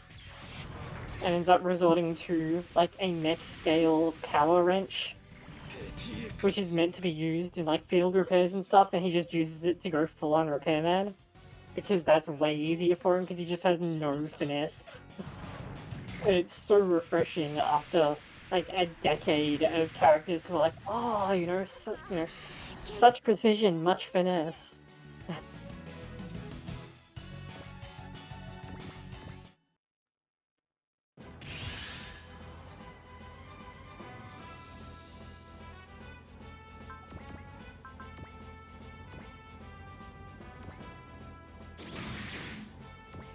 Actually, speaking of changes from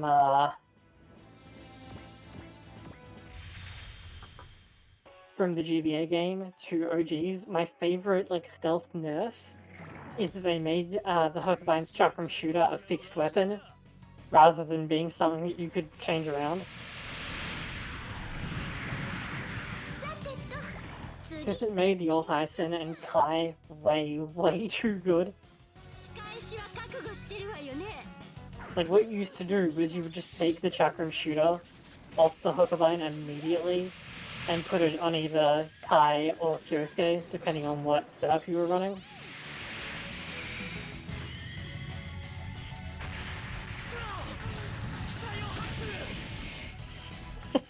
But I love that that was the nerf, just like making it fixed.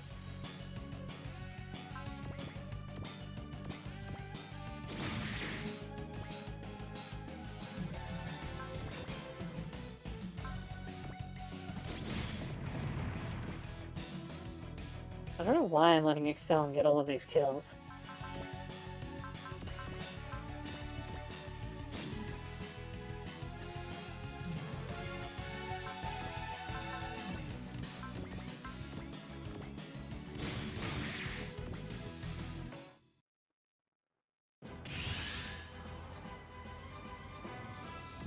Yeah, well, that's too good an opportunity to not take.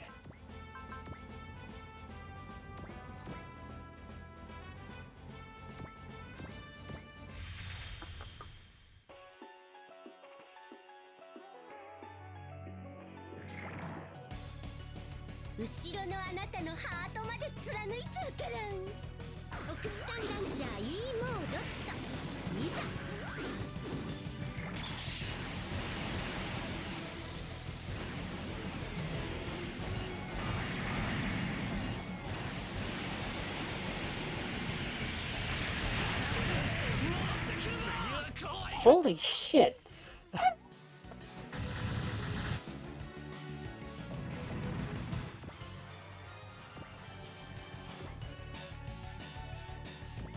Oh yeah, they're great.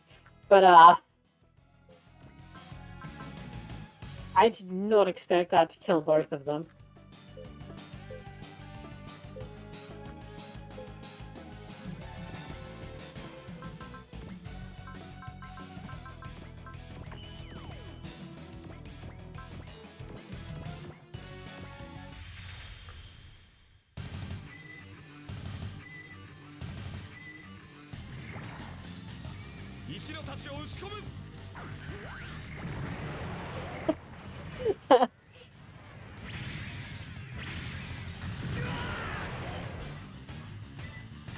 I mean, that was realistic. It's not like, do you remember when Raven was playing these for the first time and he ended up with like a bugged copy of the game where his units were doing like plus 3,000 damage or something?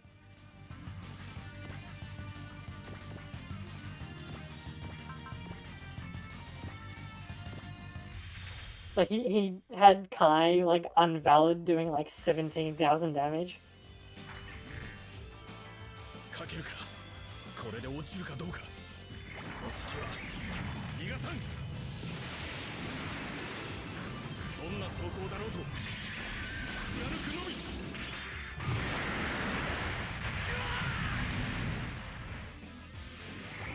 I gotta say, the blue palette is really striking. It's kind of a shame that you can't keep it.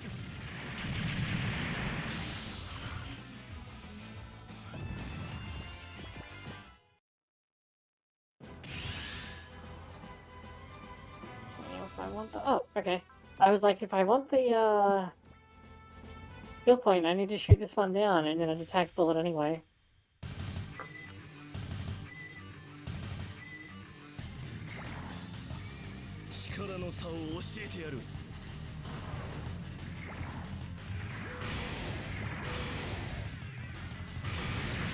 Also, why are the Lion's animations for its railguns so good?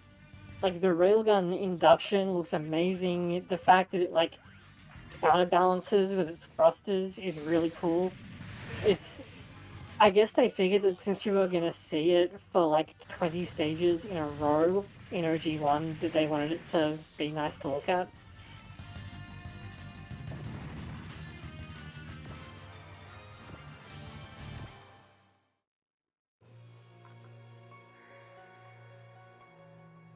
Oh yeah! I just realized they also kept, Psychodriver as telekinesis in this, even though that was the thing that the GBA translation did. And their whole thing was like, but the GBA translation is bad. And it's like, then why are you using that?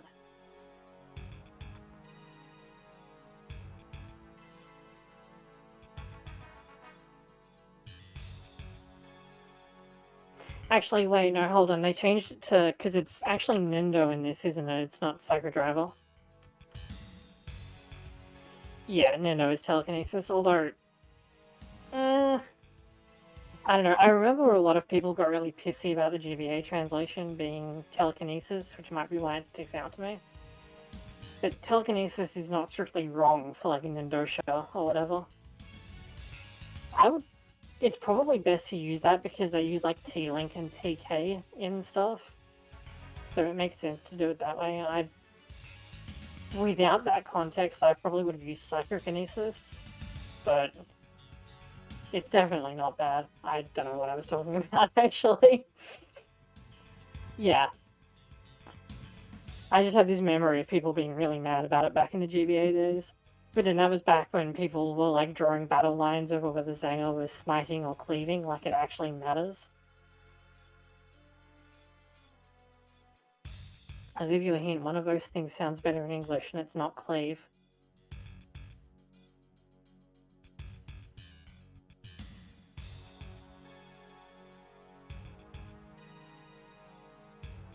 Oh, I should actually check that keyword. Hold on, what is this? Oh, that's right, I forgot you cannot check keywords in the log in this game.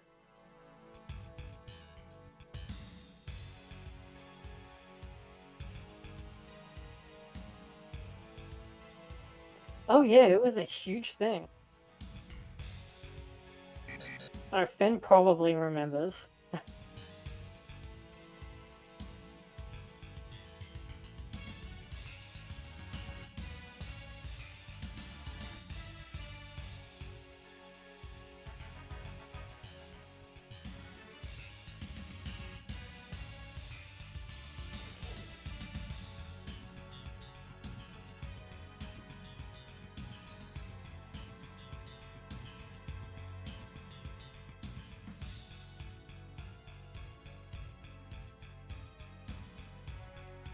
Like, it was actually insane how crazy people got about it. It eventually kind of got, like, homogenized into Cleave and Smite, like, as a single phrase to use in memes and so on, but I think this actually uses cleave, because of course it fucking does.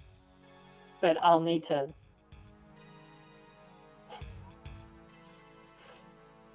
Meanwhile, in Australia, I put off streaming earlier today because the temperature spiked upwards, and if I shut myself up in my den to stream, it was going to be awful.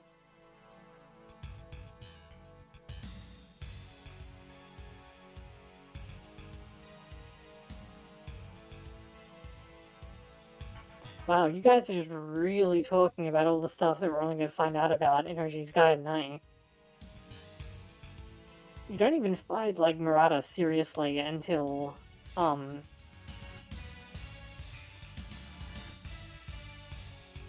because he's still around in OGs2.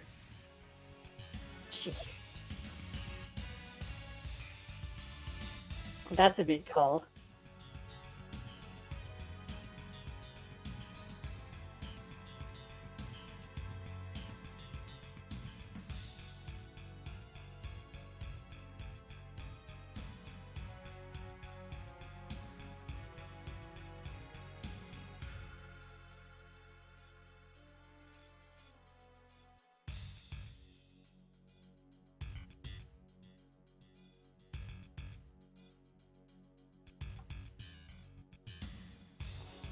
I've actually always been really curious about this guy because, like, the last time that I played Gaiden, my Japanese was significantly worse because it was, like, 15 years ago.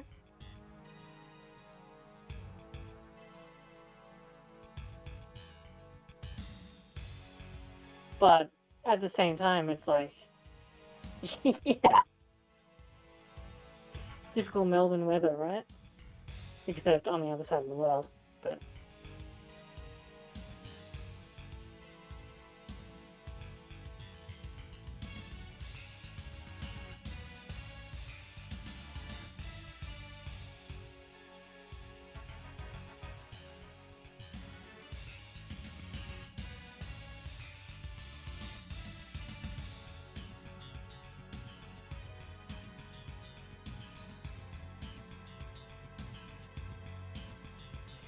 To be honest, I was actually really surprised that, like, they actually adapted the original generation's OVA.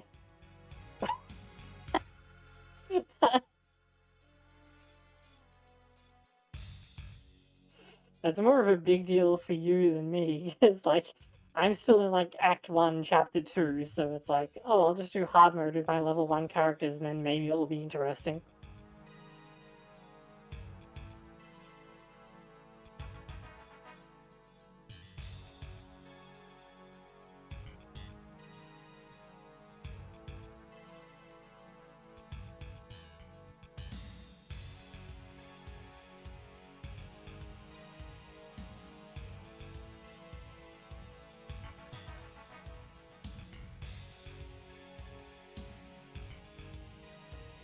Bullet you, Mora.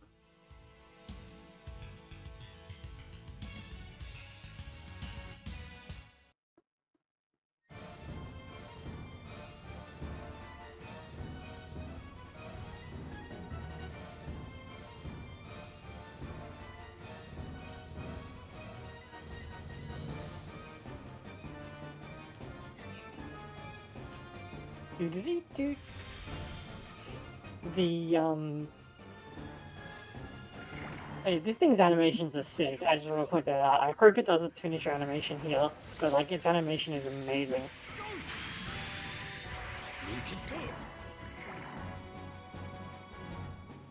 Just a casual 63,000 HP.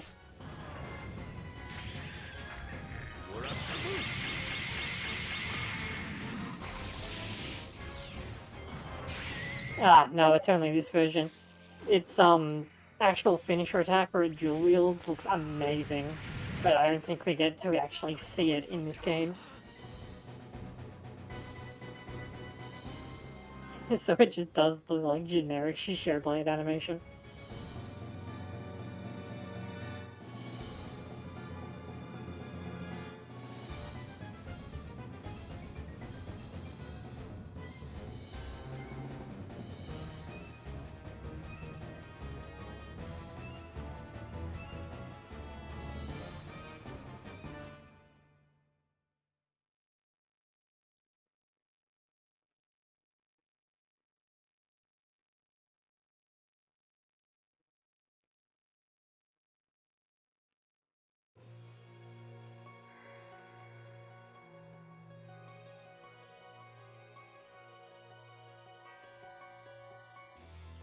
Oh yeah, it's insane how strong he is.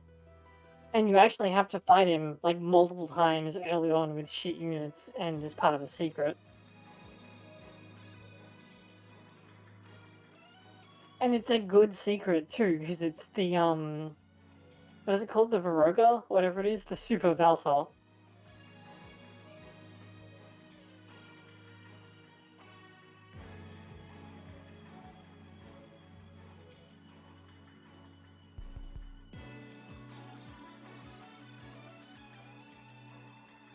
I'm kind of in two minds about if I want to play Gaiden like with the English patch, like the 2.5 with the English patch, or if I just want to go straight to playing Gaiden.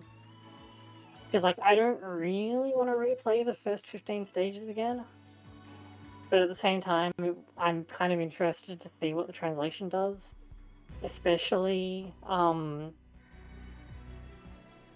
it handles stuff like the flatfish, which show up for like 3 stages and then disappear.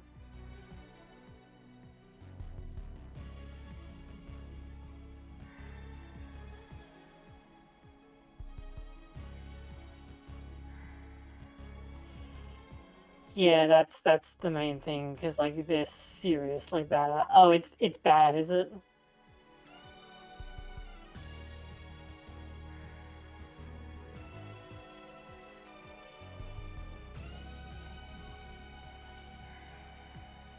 Oh boy. I can imagine it probably didn't get as much focus since it's like mostly just there as a teaser for Gaiden and all the rest of it, but like, uh,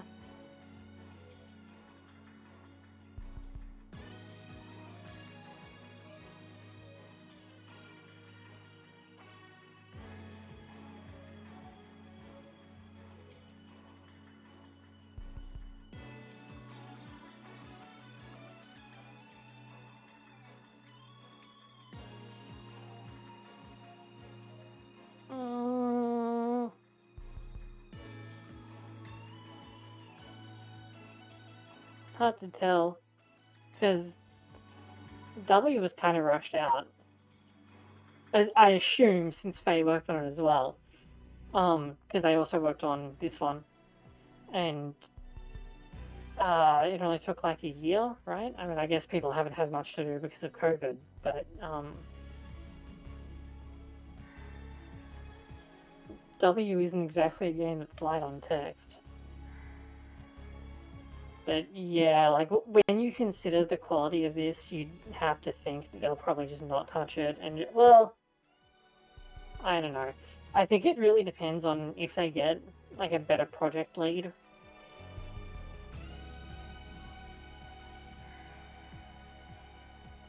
Because one of the biggest issues with this translation is that there was clearly no like overarching direction.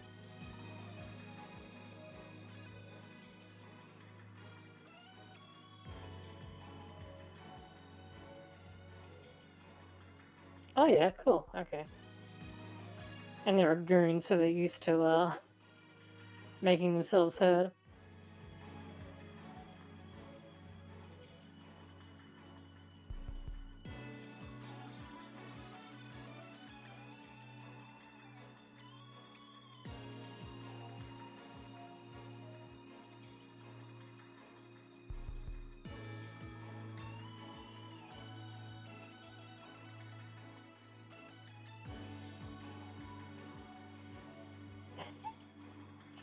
Okay, to be fair, it's kind of hard to be worse than this is.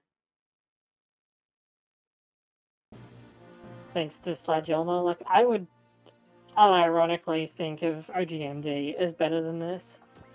Because while it is like first of all, the fact that it was clearly translated from Japanese to English by someone who didn't speak either, is kind of impressive in its own merits, but also it doesn't lie to you. Like it's awkward and overly literal, but you know it's telling you the truth, and it's not like making shit up. Which this is really, really bad about. It also usually gets proper nouns right, which this is also really bad about.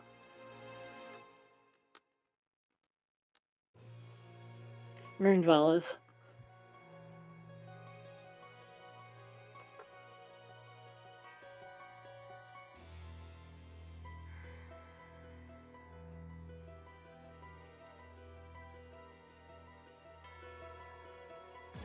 I mean, okay, it's crap, but like, I would rather have like a crap, overly literal, super awkward translation that is accurate than a nice looking one that is wrong.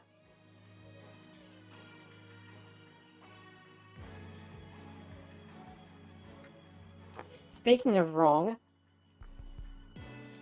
hey Shad, this should be you can fight on determination alone, but you sure won't finish a battle with it.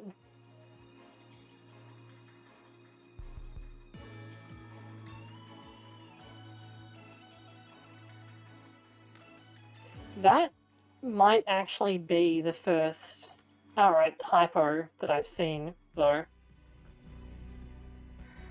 Like, usually it's just like adding text or mistranslating things or like things being malformed, but usually it's written correctly, so.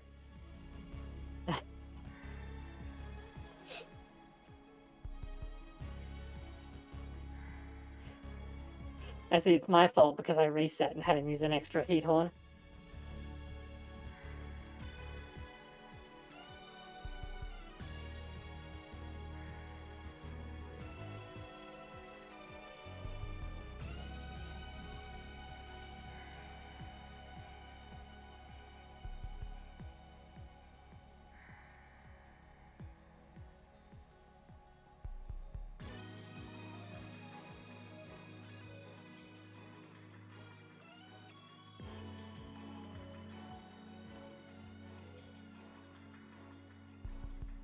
Conversely, like a lot of Excellen's dialogue is really good.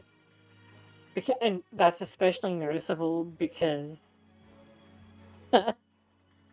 like 90% of what Excellen says is really, really not translatable like directly. You basically have to like make dialogue up while still conveying the meaning and the tone. And that's done really well, but only for Excellen and not for any other character.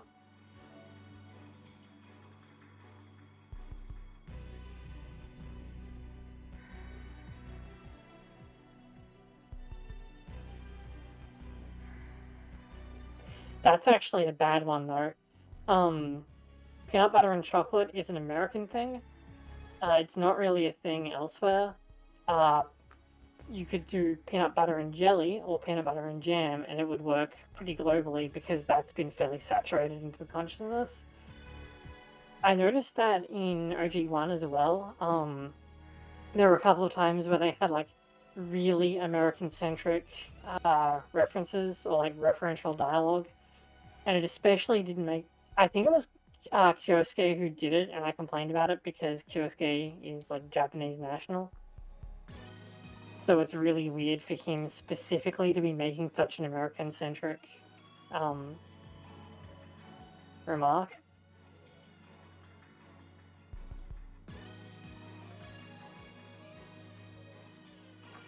That one's that's a lot more to taste though. Like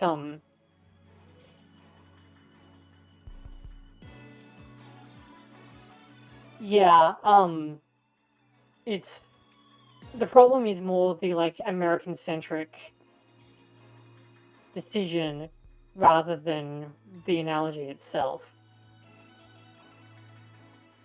Like they should have picked something that was more global.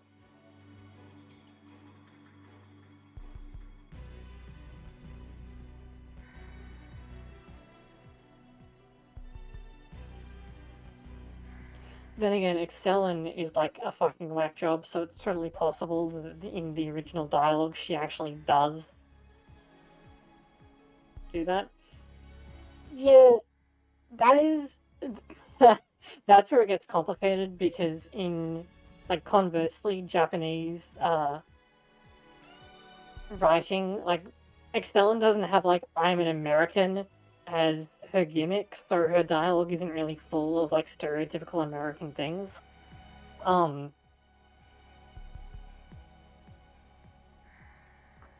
so like in a sense it would make sense, but it doesn't really match up with how she's written. But and this is like absolutely a nitpick. Um it's like the actual choice was only a symptom. The cause is problematic, but in this instance, it's like not a big deal. It's just something you need to keep in mind when you're trying to translate stuff.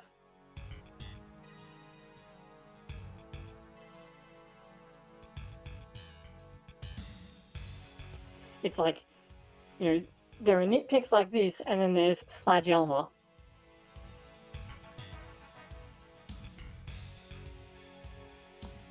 And the horrendous thing that they did with the Ashritter.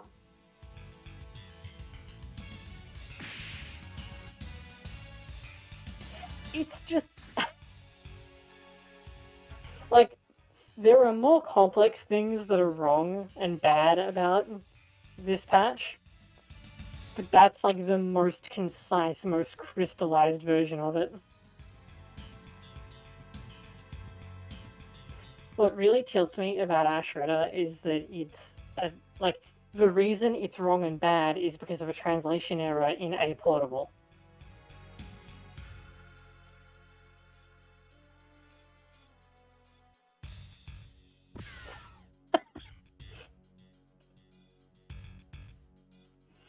Man, I'm trying to be nice. Like, you know, technically it's really impressive. Like, this is a really good looking patch. Like, it's put together really well. The flying text is translated. There's translation, like, there's karaoke.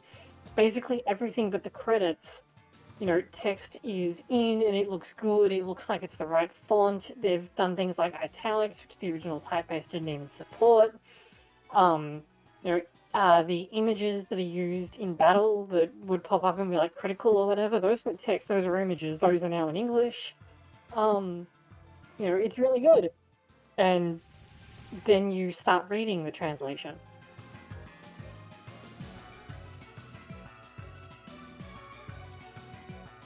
Yeah, it's like, it's so, and they had this whole thing. Hold on. I'm sure I can find this.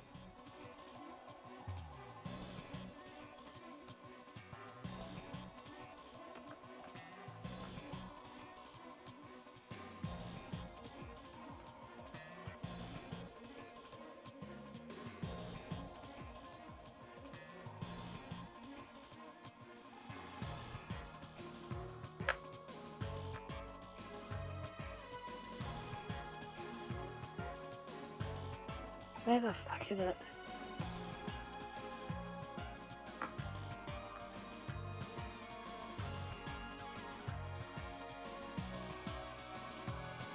Am I gonna have to look this up?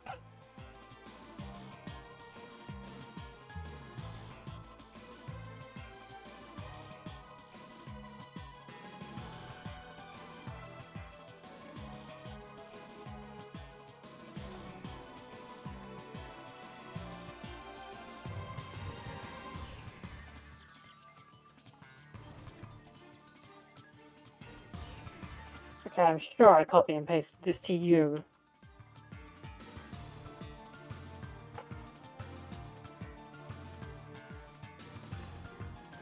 God, please. I have, from my inside line, I have a conversation with them being like, oh, this is obviously nonsense, and it's like, bruh.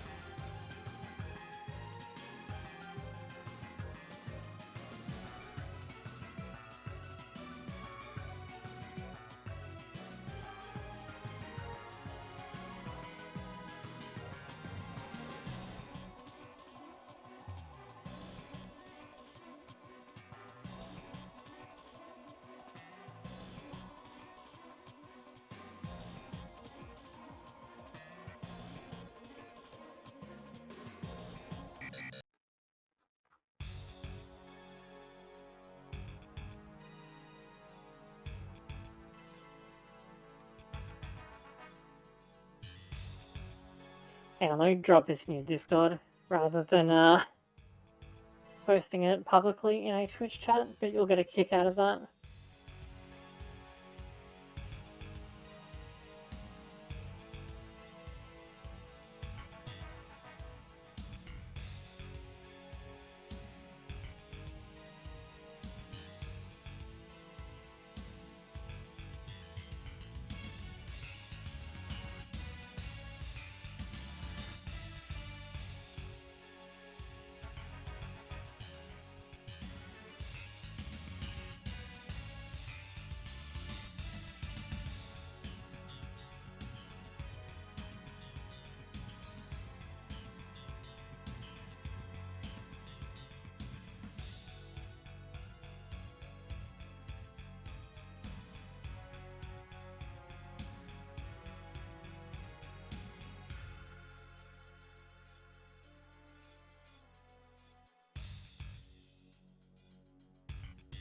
Oh, hold on. I'll post it in the actual, like my actual stream Discord. You can see it there, because it's fucking hilarious.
I'm scrolling back through this conversation looking for this thing, and I found the point where I got so sick of this that I began playing Super Robot Z instead.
Oh, wait, hang on, I have to play the game.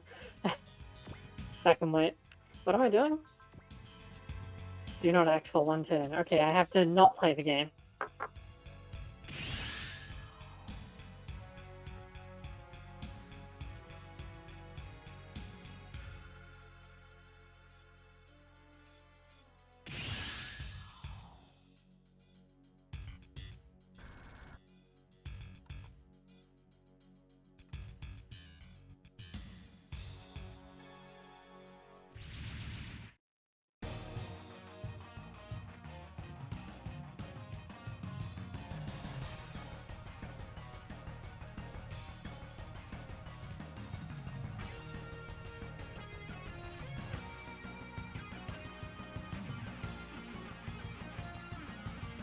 Oh yeah, it's insane. Like, even with like a full squad of reinforcements, it's so totally crazy. Come on, it's gotta be around here somewhere.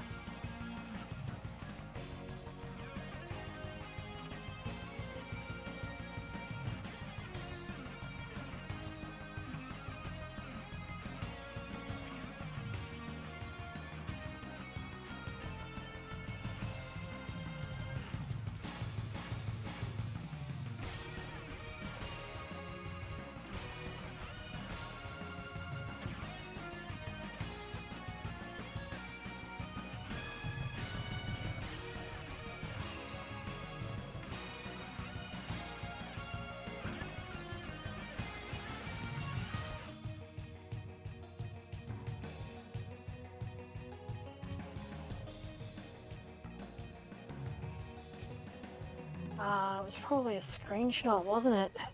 Because they normally do that.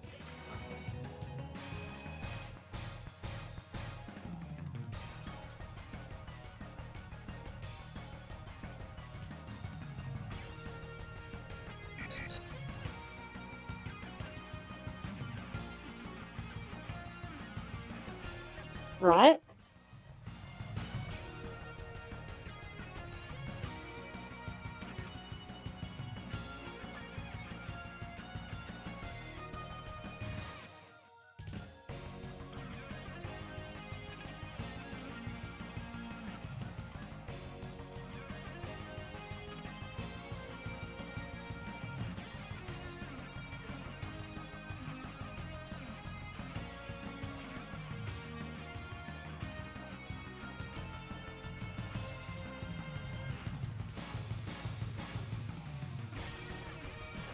The problem is that I'm pretty sure that they may have actually screen capped instead of like copying and pasting text, and that is a slight problem because if I, first of all, since I'm now blocked by them, I can't search for their posts. And if I check for images, it's 5,239 results, and most of them are pornographic.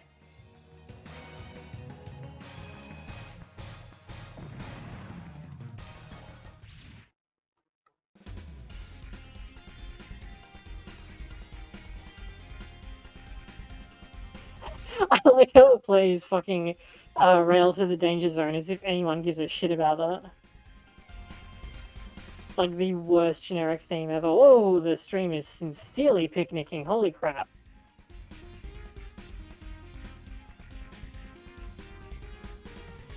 Stream, please.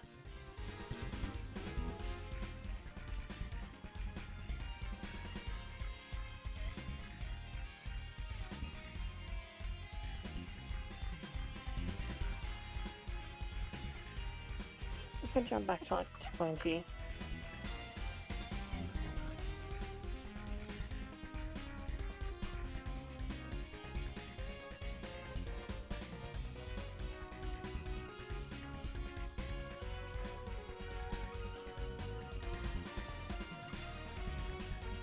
No, okay, I'm gonna have to find that later. But,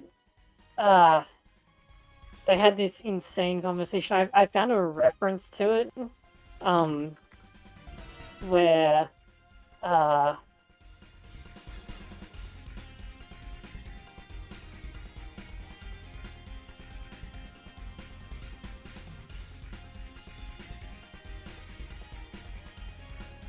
I was joking because they were having to rejoin the Akaratsu Discord, and I was joking,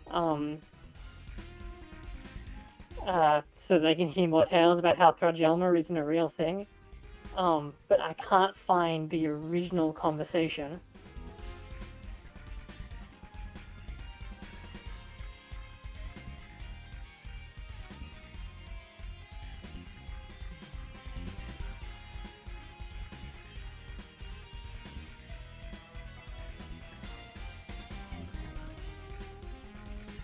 So I'll have to look for that later. Okay, looks like the stream has stopped picnicking for now.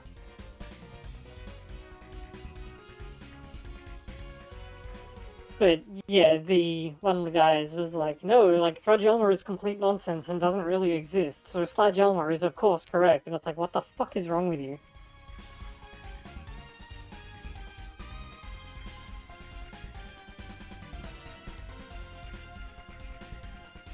Will you? Will you really?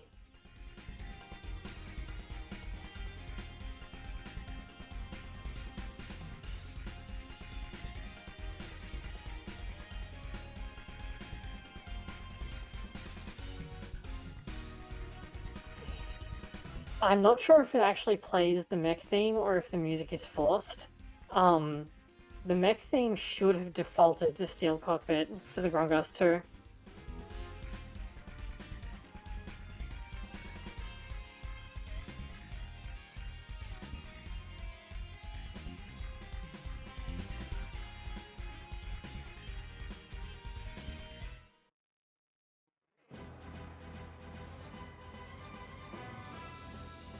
Oh yeah, okay. It's just a survival map even.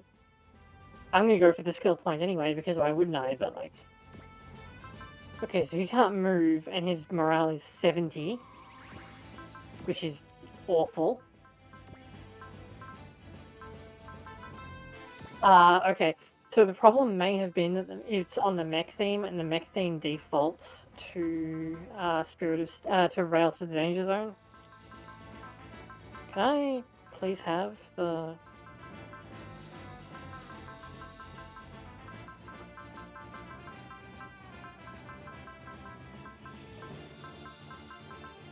Yeah, they did go with Cleave. Because why wouldn't they, right?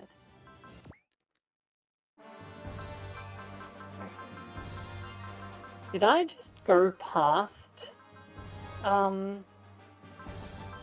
Pocket of Steel? I definitely didn't, right?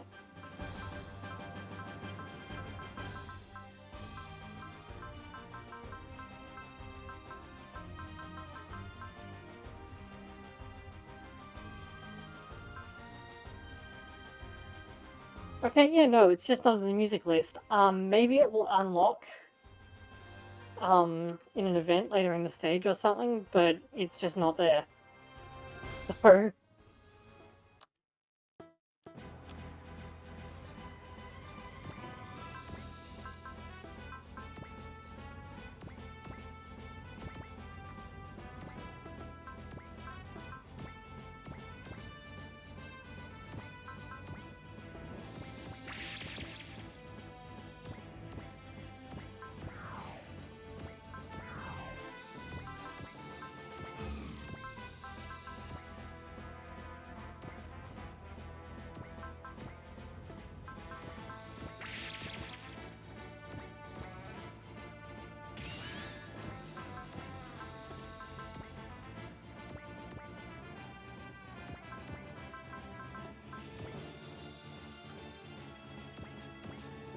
also, it's all well and good for them to put Latuni in the Wild Raptor, except that she's not that good for it anymore because her stats shifted to being melee focused.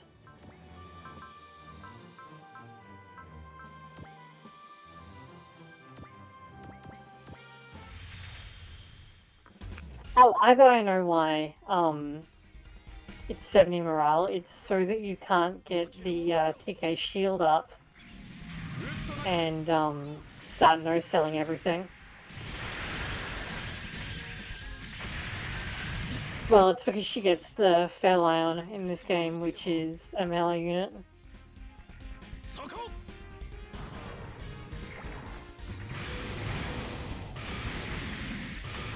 の程度グルンガストなら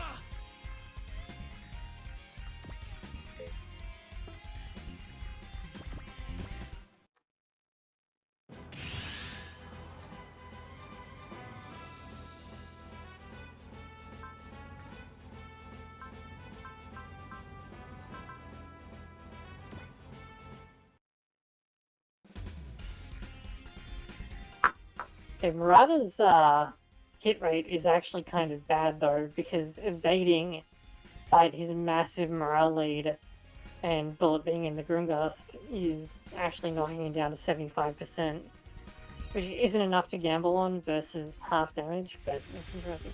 Speaking of which, so I was replaying Alpha recently, semi-recently, it was like 18 months ago, but something that stood out to me is that it has a mechanic where it had a defensive option, which doesn't exist in any other game that I know of, where you could choose to double the enemy's hit rate in exchange for raising your own hit rate and taking reduced damage and being able to counterattack. So it was like, it was a really good option for like super robot units that couldn't, like, if you guys couldn't evade anyway, then they could still like take less damage and counterattack. She's completely gone in all later games, but I thought it was really cool. If you are on the super route, you can make really good use of it because the Type 2 has a TK field, and attack power is generally pretty low in those games because HP is also pretty low. So you just like shrug off attacks and then just ignore the fact that your accuracy isn't great. くらえマキシブラスター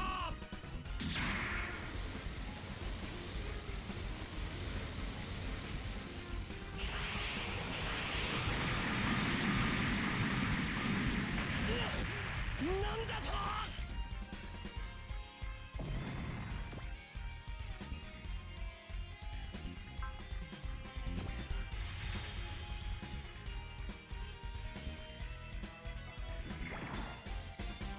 ATX チームその I gotta say I'm a big fan of the Valsion CF as well, like it's really cool.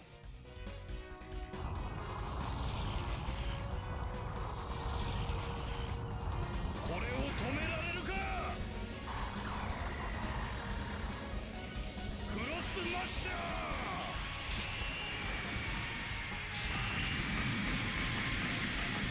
こ激に耐えてこそ勝機はある。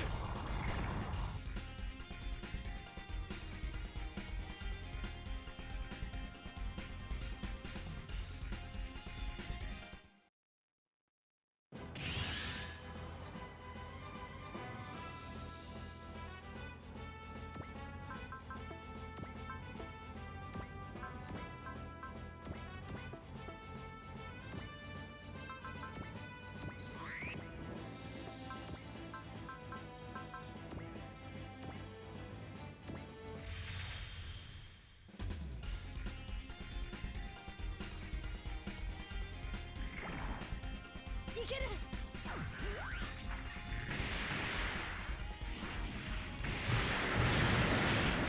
思った以上にできるな。地球連邦の犬が。 Rio and Rio are missing their themes as well for some reason. So, oh, maybe that's because I have mech set. Hold on, I may be able to set theirs regardless.